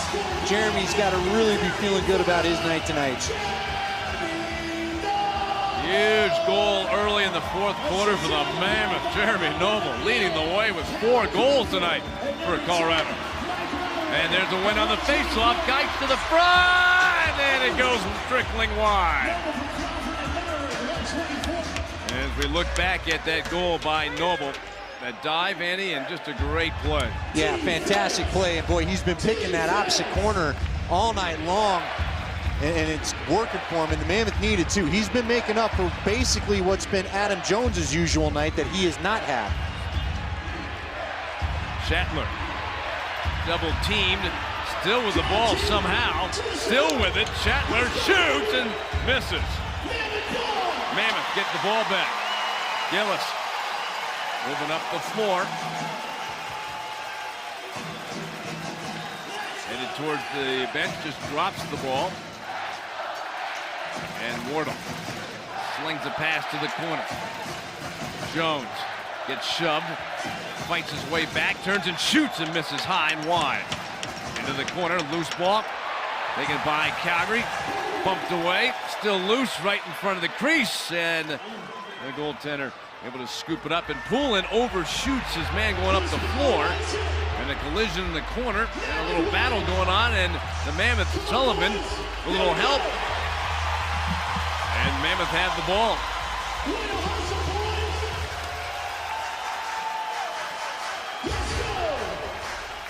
Crawford for Colorado. Just under 12 minutes to go in the fourth. 7-7. Shot score! Adam Jones with a laser. And it's 8-7 for Colorado. That is his third of the game. John Gallant, when Adam Jones has that kind of pocket to set and shoot in, you're in trouble. I don't know who missed the assignment, but that is a mistake by Calgary. What I like Adam Jones did is actually he held onto the ball for a slight second there and let the Calgary defender get into that shooting lane and used him as a screen. He was open immediately when he got the ball. He paused, let that screen come. You could see the Calgary defender came out with both hands up. Screen Poulin right underneath the right hand. Now Calgary's making a little goalie change here. I think just to change some of the momentum of the game here, get this crowd to calm down a little bit if it can.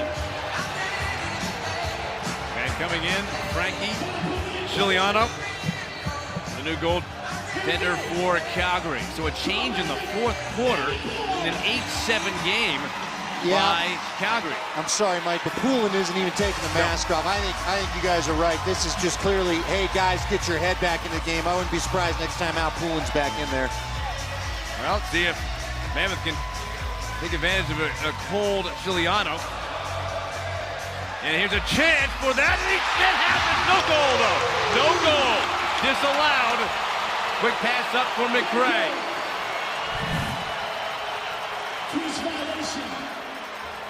You can see he clearly stepped into the crease, didn't he, for the release?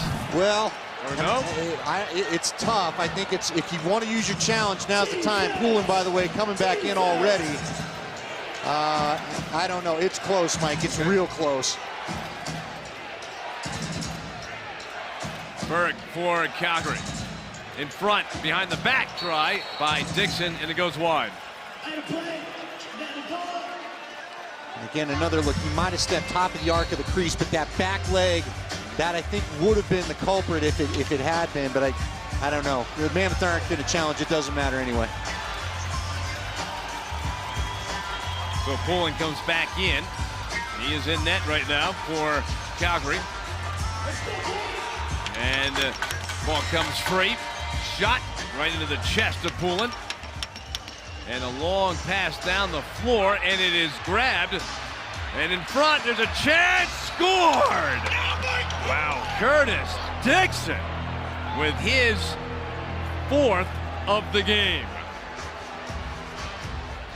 I think the wow sums it up. Here comes the replay, and nope, that's going to be a goal. Holy cow. How about that pass by Poulin? That was a gamble, and it paid off. It was. That's what makes this rivalry so fun. And Calgary's just playing some great lacrosse. Probably not this quality of lacrosse all year long, John Gallant. And you said it, wow. Dixon did just enough to keep that second foot up so the ball could cross the goal line. You know, Poulin, the moment that ball was, that he saved that ball there, he had it in his stick and it was gone. And that, you know, when he originally threw it, I thought, you know, Colorado was going to be able to pick it off. But Dixon got it, made some beautiful moves as a defenseman, moves that I know I could never complete. And he's moving to his right, came back, shot it to his left, and tied the game up at 8. He's got half the goals for Calgary. I think the biggest thing with his 4 goals are when they've come, right? Immediately after Mammoth goals, the crowd's starting to get it in here, and he's able to silence them for a little bit. And those 2 short-handed goals too, John. Those are tough ones, aren't they? Yes, absolutely. Capito got a man with him, makes the pass, the shot stopped by Poulin, and he actually reached up with his glove and caught it after it bounced. Pass, Doby shoots, and on the bounce, Ward makes the save. Geitz gets the pass from Ward. 8-8. We got another thriller in Denver. And it is back and forth. You say it so many times, but honestly, if you don't like what you're seeing here tonight, I just don't know that we have much for you. You may want to go play tennis. Save made by Poulin. Loose ball, and Poulin sitting on top of that ball. And we're going to take a timeout. Wow, the action has really picked up here in the 4th. Jones with a beautiful goal for the Mammoth, and we are tied at 8 in the 4th.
For all your emergency needs, there's Health One. Let's keep that weight going, Mammoth fans! Come on now! Here we go! 102, 104, 106, 101, here we go!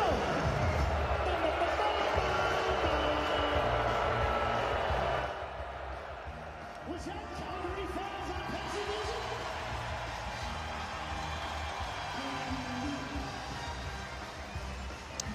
Calgary, Colorado, even at 8 with 9:05 to go in the 4th quarter. And we'll look back to last year's playoff game.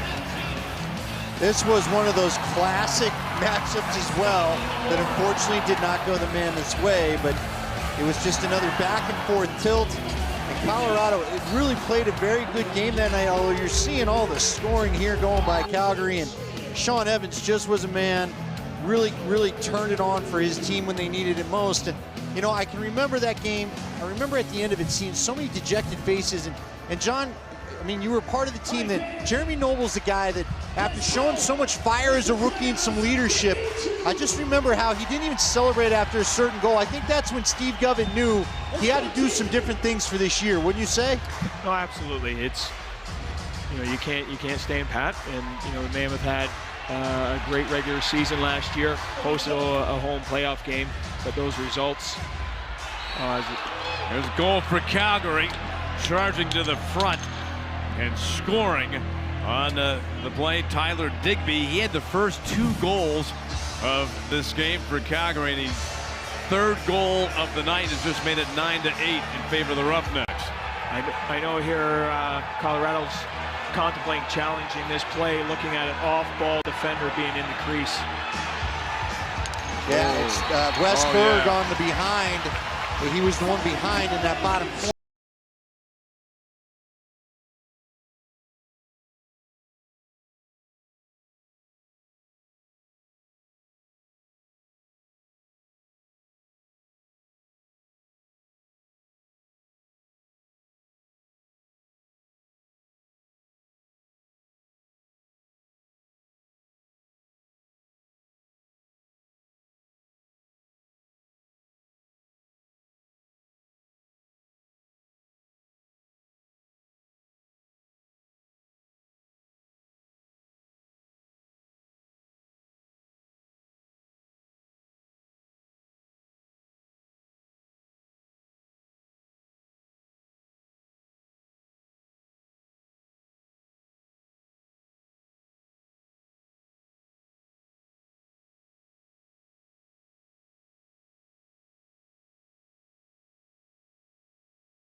You don't have an angle to change anything, because this may be your best look, and he's blocked right now by Dylan Ward. So he's definitely in there,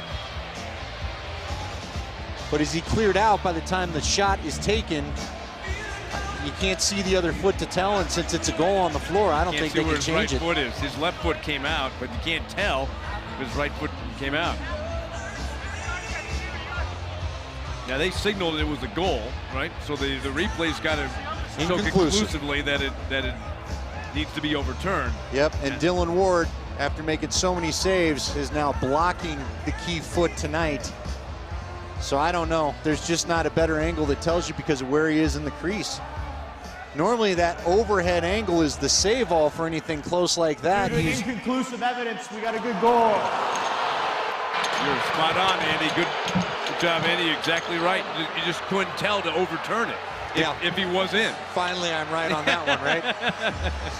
That's where I'd have been happy being wrong for the Colorado fans, but yeah, it's nothing you can do about that, right, John Glenn? You had said it was tough to tell from your angle. Well, I tell you, we had the 3rd referee right here, right in front of me, in between both benches, and both teams were trying to get some idea from the 3rd official here, and what the call would be. I think you're exactly right. You just could not tell from the camera angles that we were provided with. Mammoth, quick pass. Here's a chance. Score!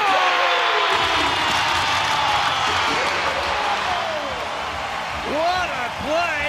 Joey Capito completes it to tie it up at 9. John, I know that there's a lot of talk when I talk to guys around the league. The face-offs aren't as important as sometimes I like to believe they are, but you watch a play like that, I'm sorry, in playoffs, I think face-offs are huge for just that reason that we saw. No, absolutely. The more possessions you're going to get here, the more opportunities you're going to have. Joey Capito's had a number of opportunities here tonight on breakaways or fast break, odd man situations. He's finally able to put one behind Poulin.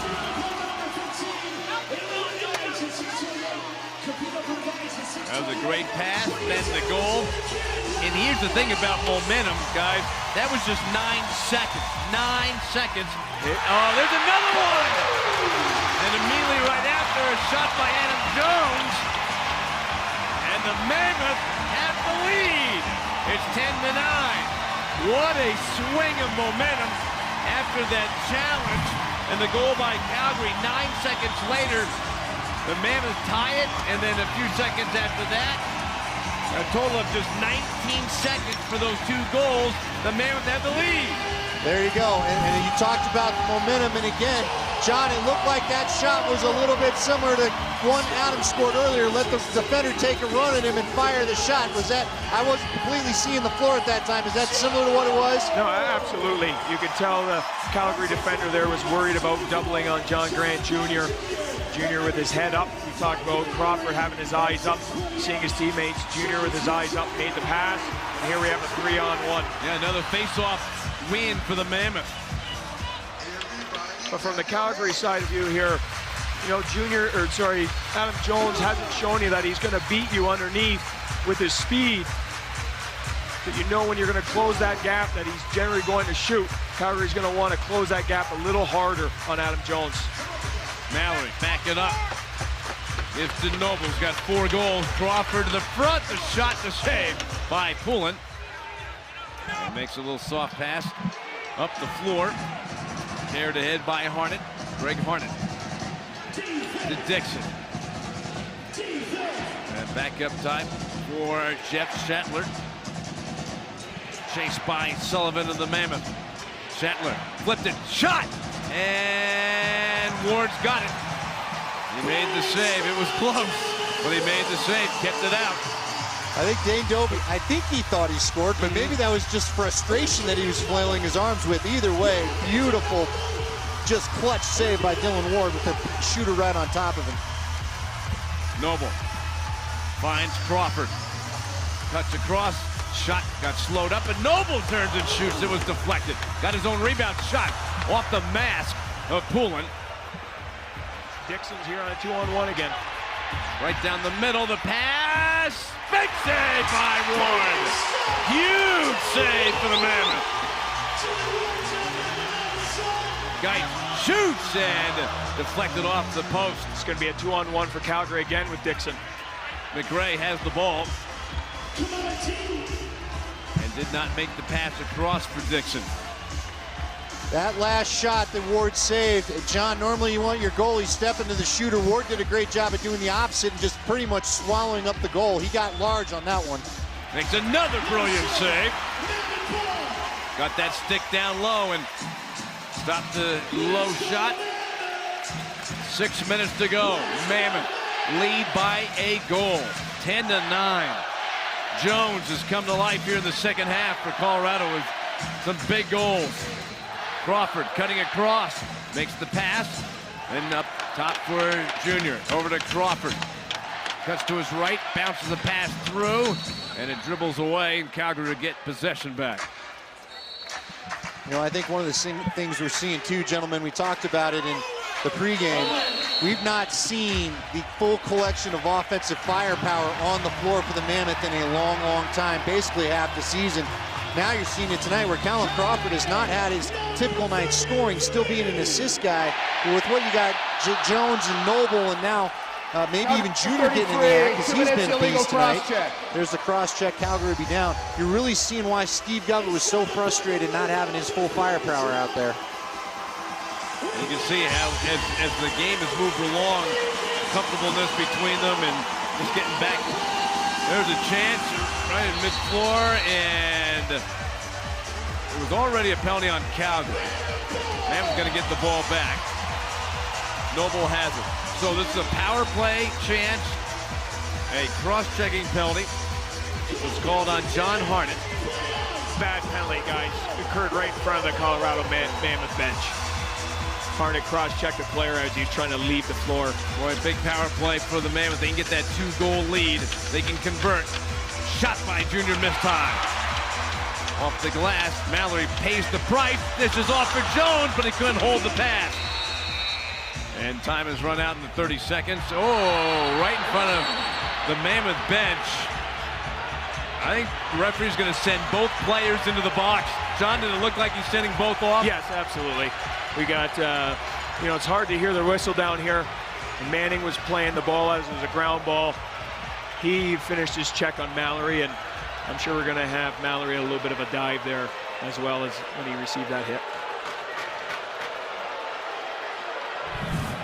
Well, there's 2 bad penalties here by the Calgary Roughnecks. They were down 1 man earlier on there in the 3rd quarter, committed a second penalty to go down 5-on-3, and then the previous penalty here, just a simple cross check as guys are running the bench. They're always going to cross one another, O and D guys, as there's transition. And Calgary hasn't realized yet tonight there a little bit that there's 3 referees out here, and they're calling this game pretty tight, fellas. Well, nothing changes. There's still a power play for Colorado, but Calgary with the ball. Roughnecks trail 10-9. Shatler off the corner, snagged by Dixon. He's been a force here in the second half. And whistles the shot wide.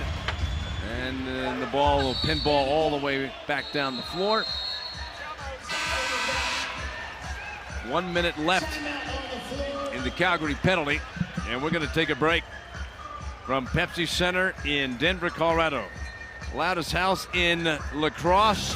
And right now, the hometown team, John Grant Jr. and company, leading 10-9 in the 4th quarter.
Mammoth with the power play, leading by a goal.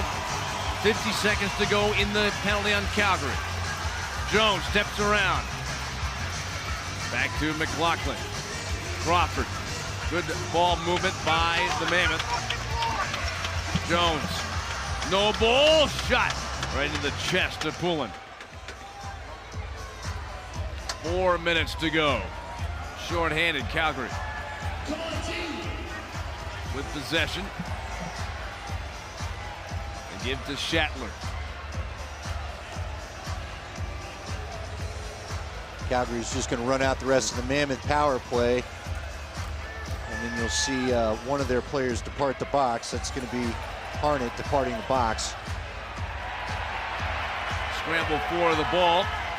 Dixon has it tied up long enough that the penalty is done, and Harnett back onto the floor. I think they're going to say the ball got stuck in between the boards and the turf here, and they're going to call for a face-off.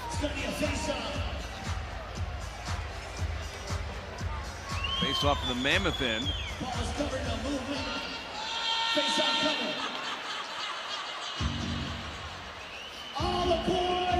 Geitz is going to take the face-off for Colorado. And it'll be Tyler Burton for Calgary. Unique situation because the wingman can get awful close to this face-off draw, closer than they can if it's at center. And the ball is down, and it is the Mammoth who's got it. From the bench. Capito will wait for the changes to be made. And off the bench comes Crawford. Wow, look, time becoming so important right now. Just over 3 minutes to go. 1 goal lead for the Mammoth. Crawford spinning, twisting. Twists again, spins, shoots! And right in the chest of Poulin. Well, the Mammoth, they were 6-0 in 1-goal games at home this season. They know how to play these tight ones. Holding on with 2:45 to go. Now the pressure goes to Calgary. And they've got the ball. Shetler spins away. Pass knocked away. Into the corner. Shetler reached for it. Bounced away. And here come the Mammoth. Sullivan with the ball. He finds Jeremy Noble. 4 goals in this one for Noble. 2:10 to go. Makes the pass. Crawford swings it wide. McLaughlin shoots, and Poulin made the save but didn't see where the ball was, but it was in front of him. Possession goes back to Calgary. Under 2 minutes left to go. And You're stopping the play here to let the 2 players in the penalty box. Okay.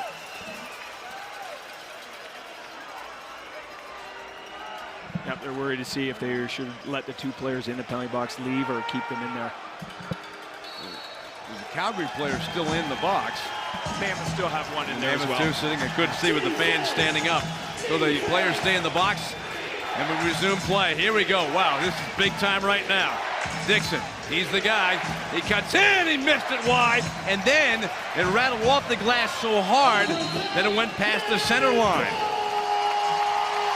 That was a big miss by Dixon, wasn't it? Absolutely huge, Mike. That gives the ball back to the Mammoth. And again, I just am amazed at how fast that thing comes out of his stick when it looks like he's not firing it that hard. But wow, he got in there. That was nervous times for the Mammoth defense. Big possession here for the Mammoth. Another goal make it very difficult for Calgary. But the Roughnecks trying to get possession back. Meanwhile, there's collision in front, and the ball goes back to Calgary. This is going to be huge right now, but the ball got away. It got away from Leung, and the Mammoth get it back. Capito sends it across the floor.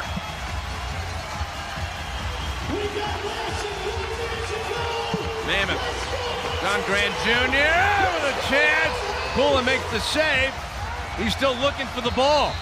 He finally picked it up. He was spinning around like a top, looking for the ball. Calgary's going to call timeout here. With 44.9 seconds left. This can possibly be their last possession they're going to get. Well, Mike talked about Carson Leung. First off, this is going to be Pepsi Center's his own personal house of horrors because he was the player laid out by Bouquet in the highlight. Now, he did draw the penalty against John Grant Jr. that caused that change of possession that looked like it was going to lead to a Calgary break. Jr. just flung Leon aside as if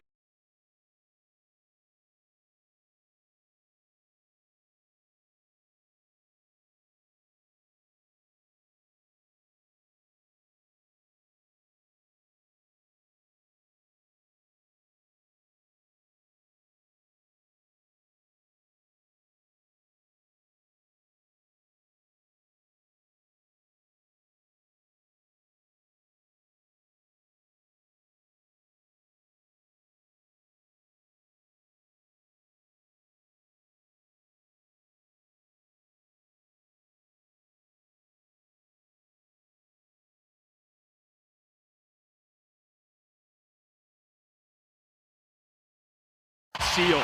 You can't get sealed down if you're a defender. And watch Dixon, right? He's their guy. It looks like Holdings putting a little bit of an extra eye on Dixon there, yeah. They have pulled the goaltender. So 6 players out for Calgary. Dixon pass, Schattler looking back for Dixon. He's the guy. Oh my goodness, he did it. Oh my goodness gracious. They call him Superman. We talked and he's a superhero right now for Calgary. Absolutely. We talked earlier about Calgary's ability to swing the ball from one side of the floor to the other. Colorado's defense got kind of sucked down into the middle, worried about a pass into that middle of the floor, and that opened up a passing lane to Dixon. When Wardow's got to go from his left all the way over his right, he went down early, and that ball, that was through. I had a clear look at it here, fellas, and that was through about 3-4 players. Underhand, released it low, shot ended up going high. Now this face-off becomes even that much bigger. Andy, you've talked about it all game, how big these face-offs are. There's still plenty of time. There's 24.9 seconds left if you can get possession. Yeah, you just got to win the possession. I imagine get the timeout if you're Colorado. If they were to win it, either side, I'm sure, once I'm trying to look at the timeout situation, either side, those going to want to set their last shot. Now, they had another look at it, I guess, to make sure there were no defensive players in the crease, so I imagine we'll get a good goal confirmation. There you go. Well, Calgary has 0 timeouts. Thank you. Okay. Interesting to see here that Colorado's gone with Ilya Gaich taking the last few face-offs here instead of Dan Coates.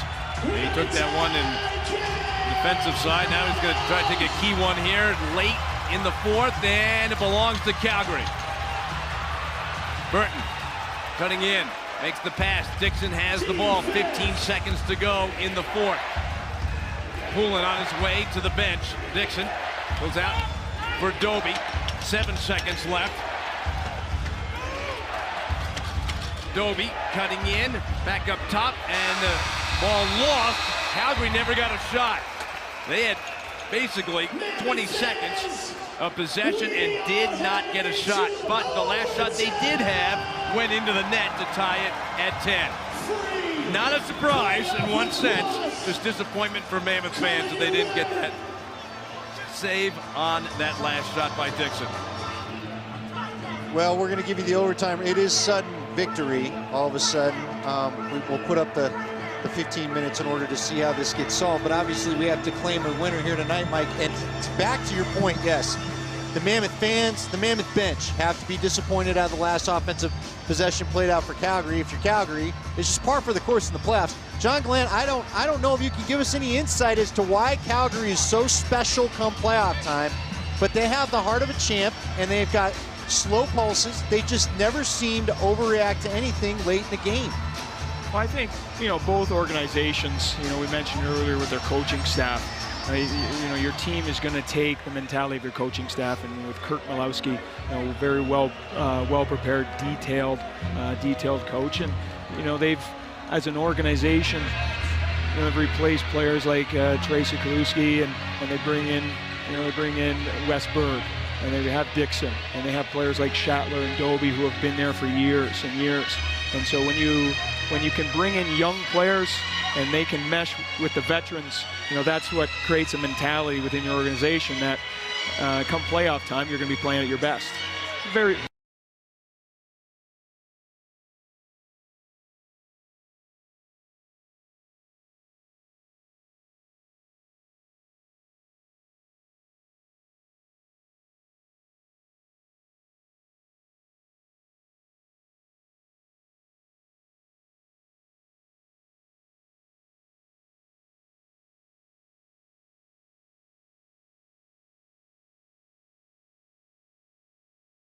Down here nervous. Well, here's the face-off again. Possession so big.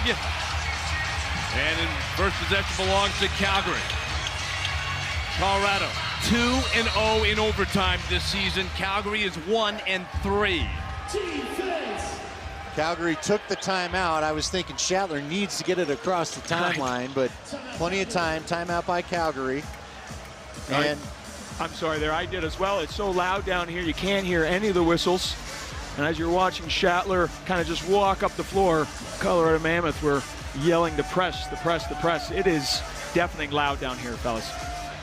Let's go back to 2006 when the Mammoth ended up winning the championship, but had to get through Calgary, and it took an overtime goal for the Mammoth to win and beat Calgary And what a night for Gavin Prout. 7 points that night. Yeah. Excuse me, 12 points that night. One of the reasons, that's one of the games that helped us get that jersey up there in the rafters there, Mike. Yeah, that we had the absolutely. ceremony a couple years ago. Earlier this year, though, that was a fantastic game. We had a great overtime game in this building earlier this year between these two teams. It should be mentioned, there's an outside chance, depending on who gets this final goal. Are we seeing the last game of John Grant Jr.'s career?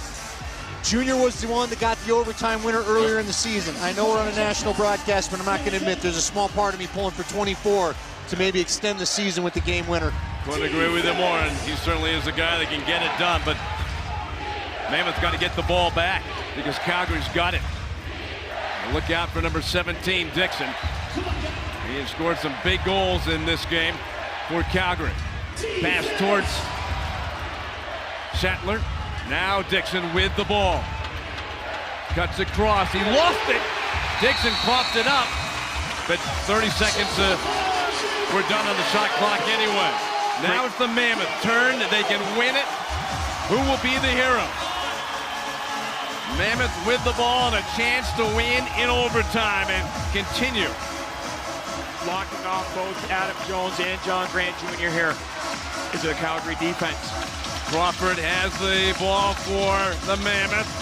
Shot, save, rebound, and race. And the Mammoth got it back. Quick pass over for Crawford.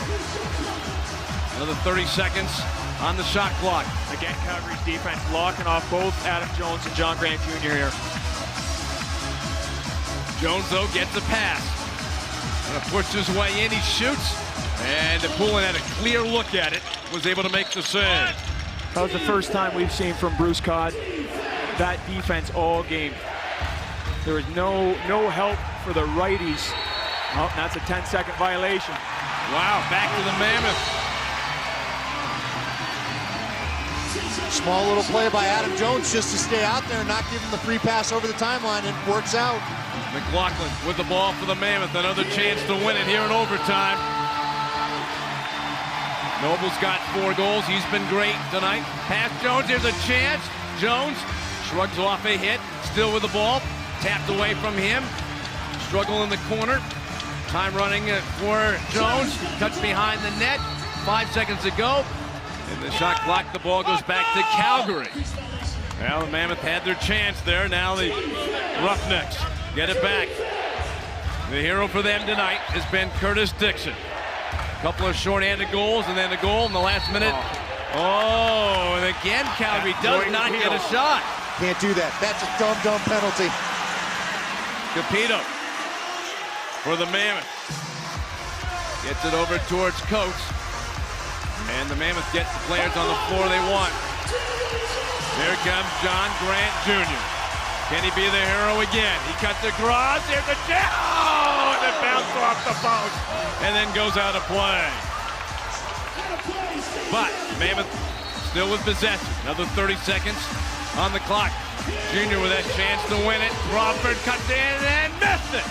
And it bounced back across to the near side. Junior again, cutting in, saved by Poulin. He came way out. They cut down the angle on Junior's shot. And Calgary. Calgary's gonna have to pick up the pace here and get this ball over center.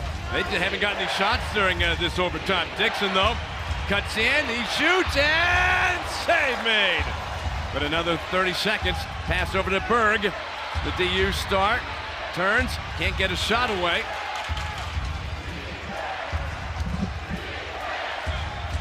Dished off. Berg missed high deliberately. And it comes off the glass. Struggle for the ball, and the Mammoth have got it back. Back and forth. We've seen 3.5 minutes so far. Whoever scores wins and continues in the playoffs. Mammoth with the ball. Jones. He's been hot here in the second half. Can he get it done? Draws a couple of defenders. Junior dished it off back to Jones. Up top. There's a shot. And a kick save made by Poulin. But the ball comes back to the Mammoth. Jones and Junior creating space for each other, but Noble makes the big save. Chance in front, spinning. Here's a chance, and it goes wide. Off the board. The Roughnecks never saw the ball come free. And the Mammoth got it back. Nice behind the back pass. The Roughnecks were looking up the floor. They never saw that loose ball. They're locking off John Grant Jr. and Jonesy there. And the Mammoth got to give the ball back to Calgary. Time ran out on them. I think you had a tired offensive group out there. Nobody really had the energy to go to the net. Absolutely. It has been a war, gentlemen. This has been an absolute war of a playoff game. Curtis Dixon, little move, and he gets bumped and lost the ball. Curtis Dixon topped it up, and the Mammoth move up the floor. The defense has been terrific for the Mammoth here in overtime. Calgary has not been much of a threat. McLaughlin, Crawford, down low. On a spin by Noble, and he loses the ball. Struggle for it in the corner. Both teams arrive, trying to get possession, and it goes back to Calgary. Calgary's offense has been a lot of just isolation, man-to-man. Kirk Malowski's drawing up plays here and informing his team. He wants to say a little bit more ball movement. Well, right now it feels like Calgary's just counting on Dixon to get the game winner. It definitely feels that way down here as well. And he's got the ball, gave it over. In front, shot, save, and the rebound scooped up by the Mammoth. Pass up for a holding.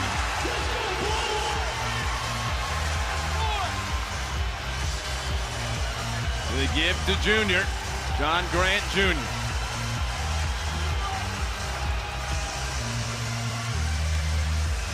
Thing whacked, but makes the pass over to the far side. Crawford backs in, turns, chance. Bounces and goes behind the net. Poulin scooped it. And the goaltender for Calgary makes the pass. Quickly past mid-floor. And Shatler slows things down for Calgary. Dixon has been thwarted on every attempt here in overtime. He's got the ball again. Trying to use a pick. Pass. Digby gives it up to Berg, down low, it bounced free, and Mammoth got it again. Again, Calgary can't get the shots they want. Great defensive play from the Mammoth. Joey Capito, incredible anticipation to jump in there and break up what could have been a try from the top of the crease. Look for a seal here on the left side. And Noble. Junior, shot, save, rebound. After Poulin made the save, and Manning makes the pass over the center line. Once again, Calgary. Buzz, I don't know how Poulin made that save there from this angle. He was completely screened. Berg, one-on-one, trying to drive in, falls down, still holding on to the ball, gets free. Pass goes across, Shatler. Pass, Berg shoots, blocked, and rebounded back, and the 30 seconds runs out on Calgary. Again, they don't get a shot on net on that possession. They're moving the ball, but it's almost as if, again, nobody really wants to take a shot. I think Wes Berg is willing to, but he can't break free. Some tremendous defense being played on both ends by both squads. Junior backing his way in. Turns, he's got a chance to win it, and he shot it wide. He had a crowd around him. Exhausted offensive players on both sides here, fellas. The way Junior went down, I thought the ref might call that hold there, but no, they want to let them decide it, right? Yeah. As they should, frankly. Dixon has the ball. Gets the screen. In front, shot by Digby, bounced high, still alive, and the Mammoth got it. Racing up the floor is Creighton Reed.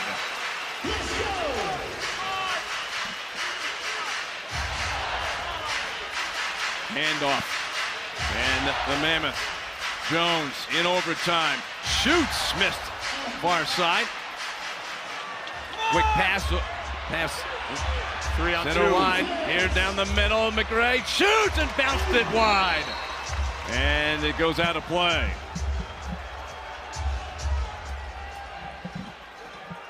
But Possession goes back to Calgary. Defense.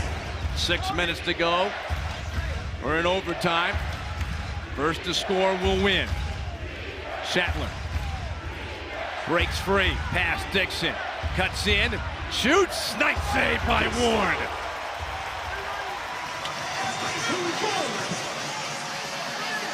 Can't emphasize that enough. That looked like a tricky shot that Ward was all over. Nice save by Dylan Ward. John Grant Jr. has a little bit of room. Protects the ball, makes the pass across. Here's a chance to win. Oh, reaching out with the left hand. Poulin made that was a brilliant save. He let go of the stick and reached out with that left hand to make the save.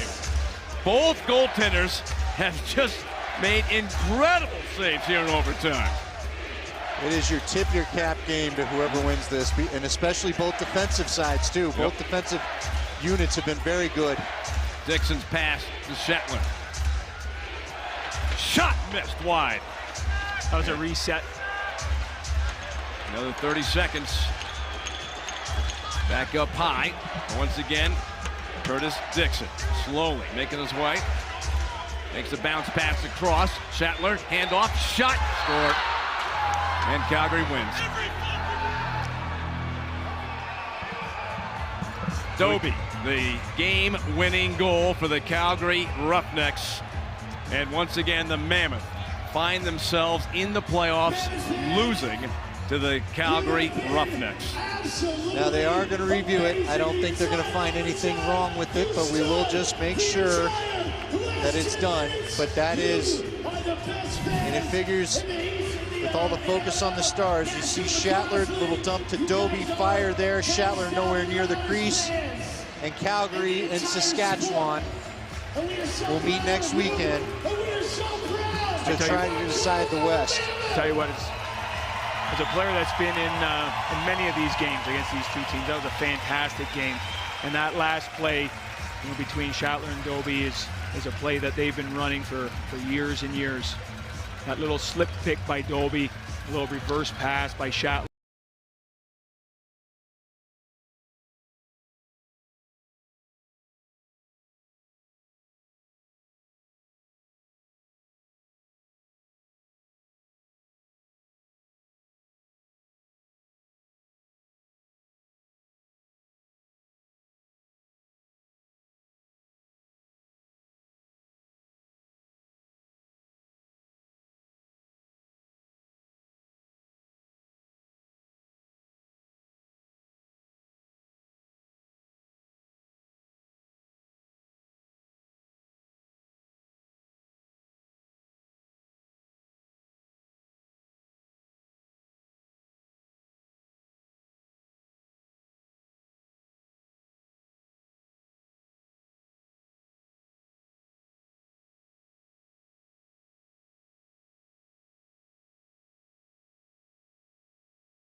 Concern, you can see it. You can see all you need to on the look on the face of Callum Crawford right there. Well, they certainly had their chances in overtime. The Mammoth just couldn't get that game winner, and Calgary wins it 11-10. We'll come back. We'll wrap it up from the Pepsi Center in a moment.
Us at rpmmms.com today.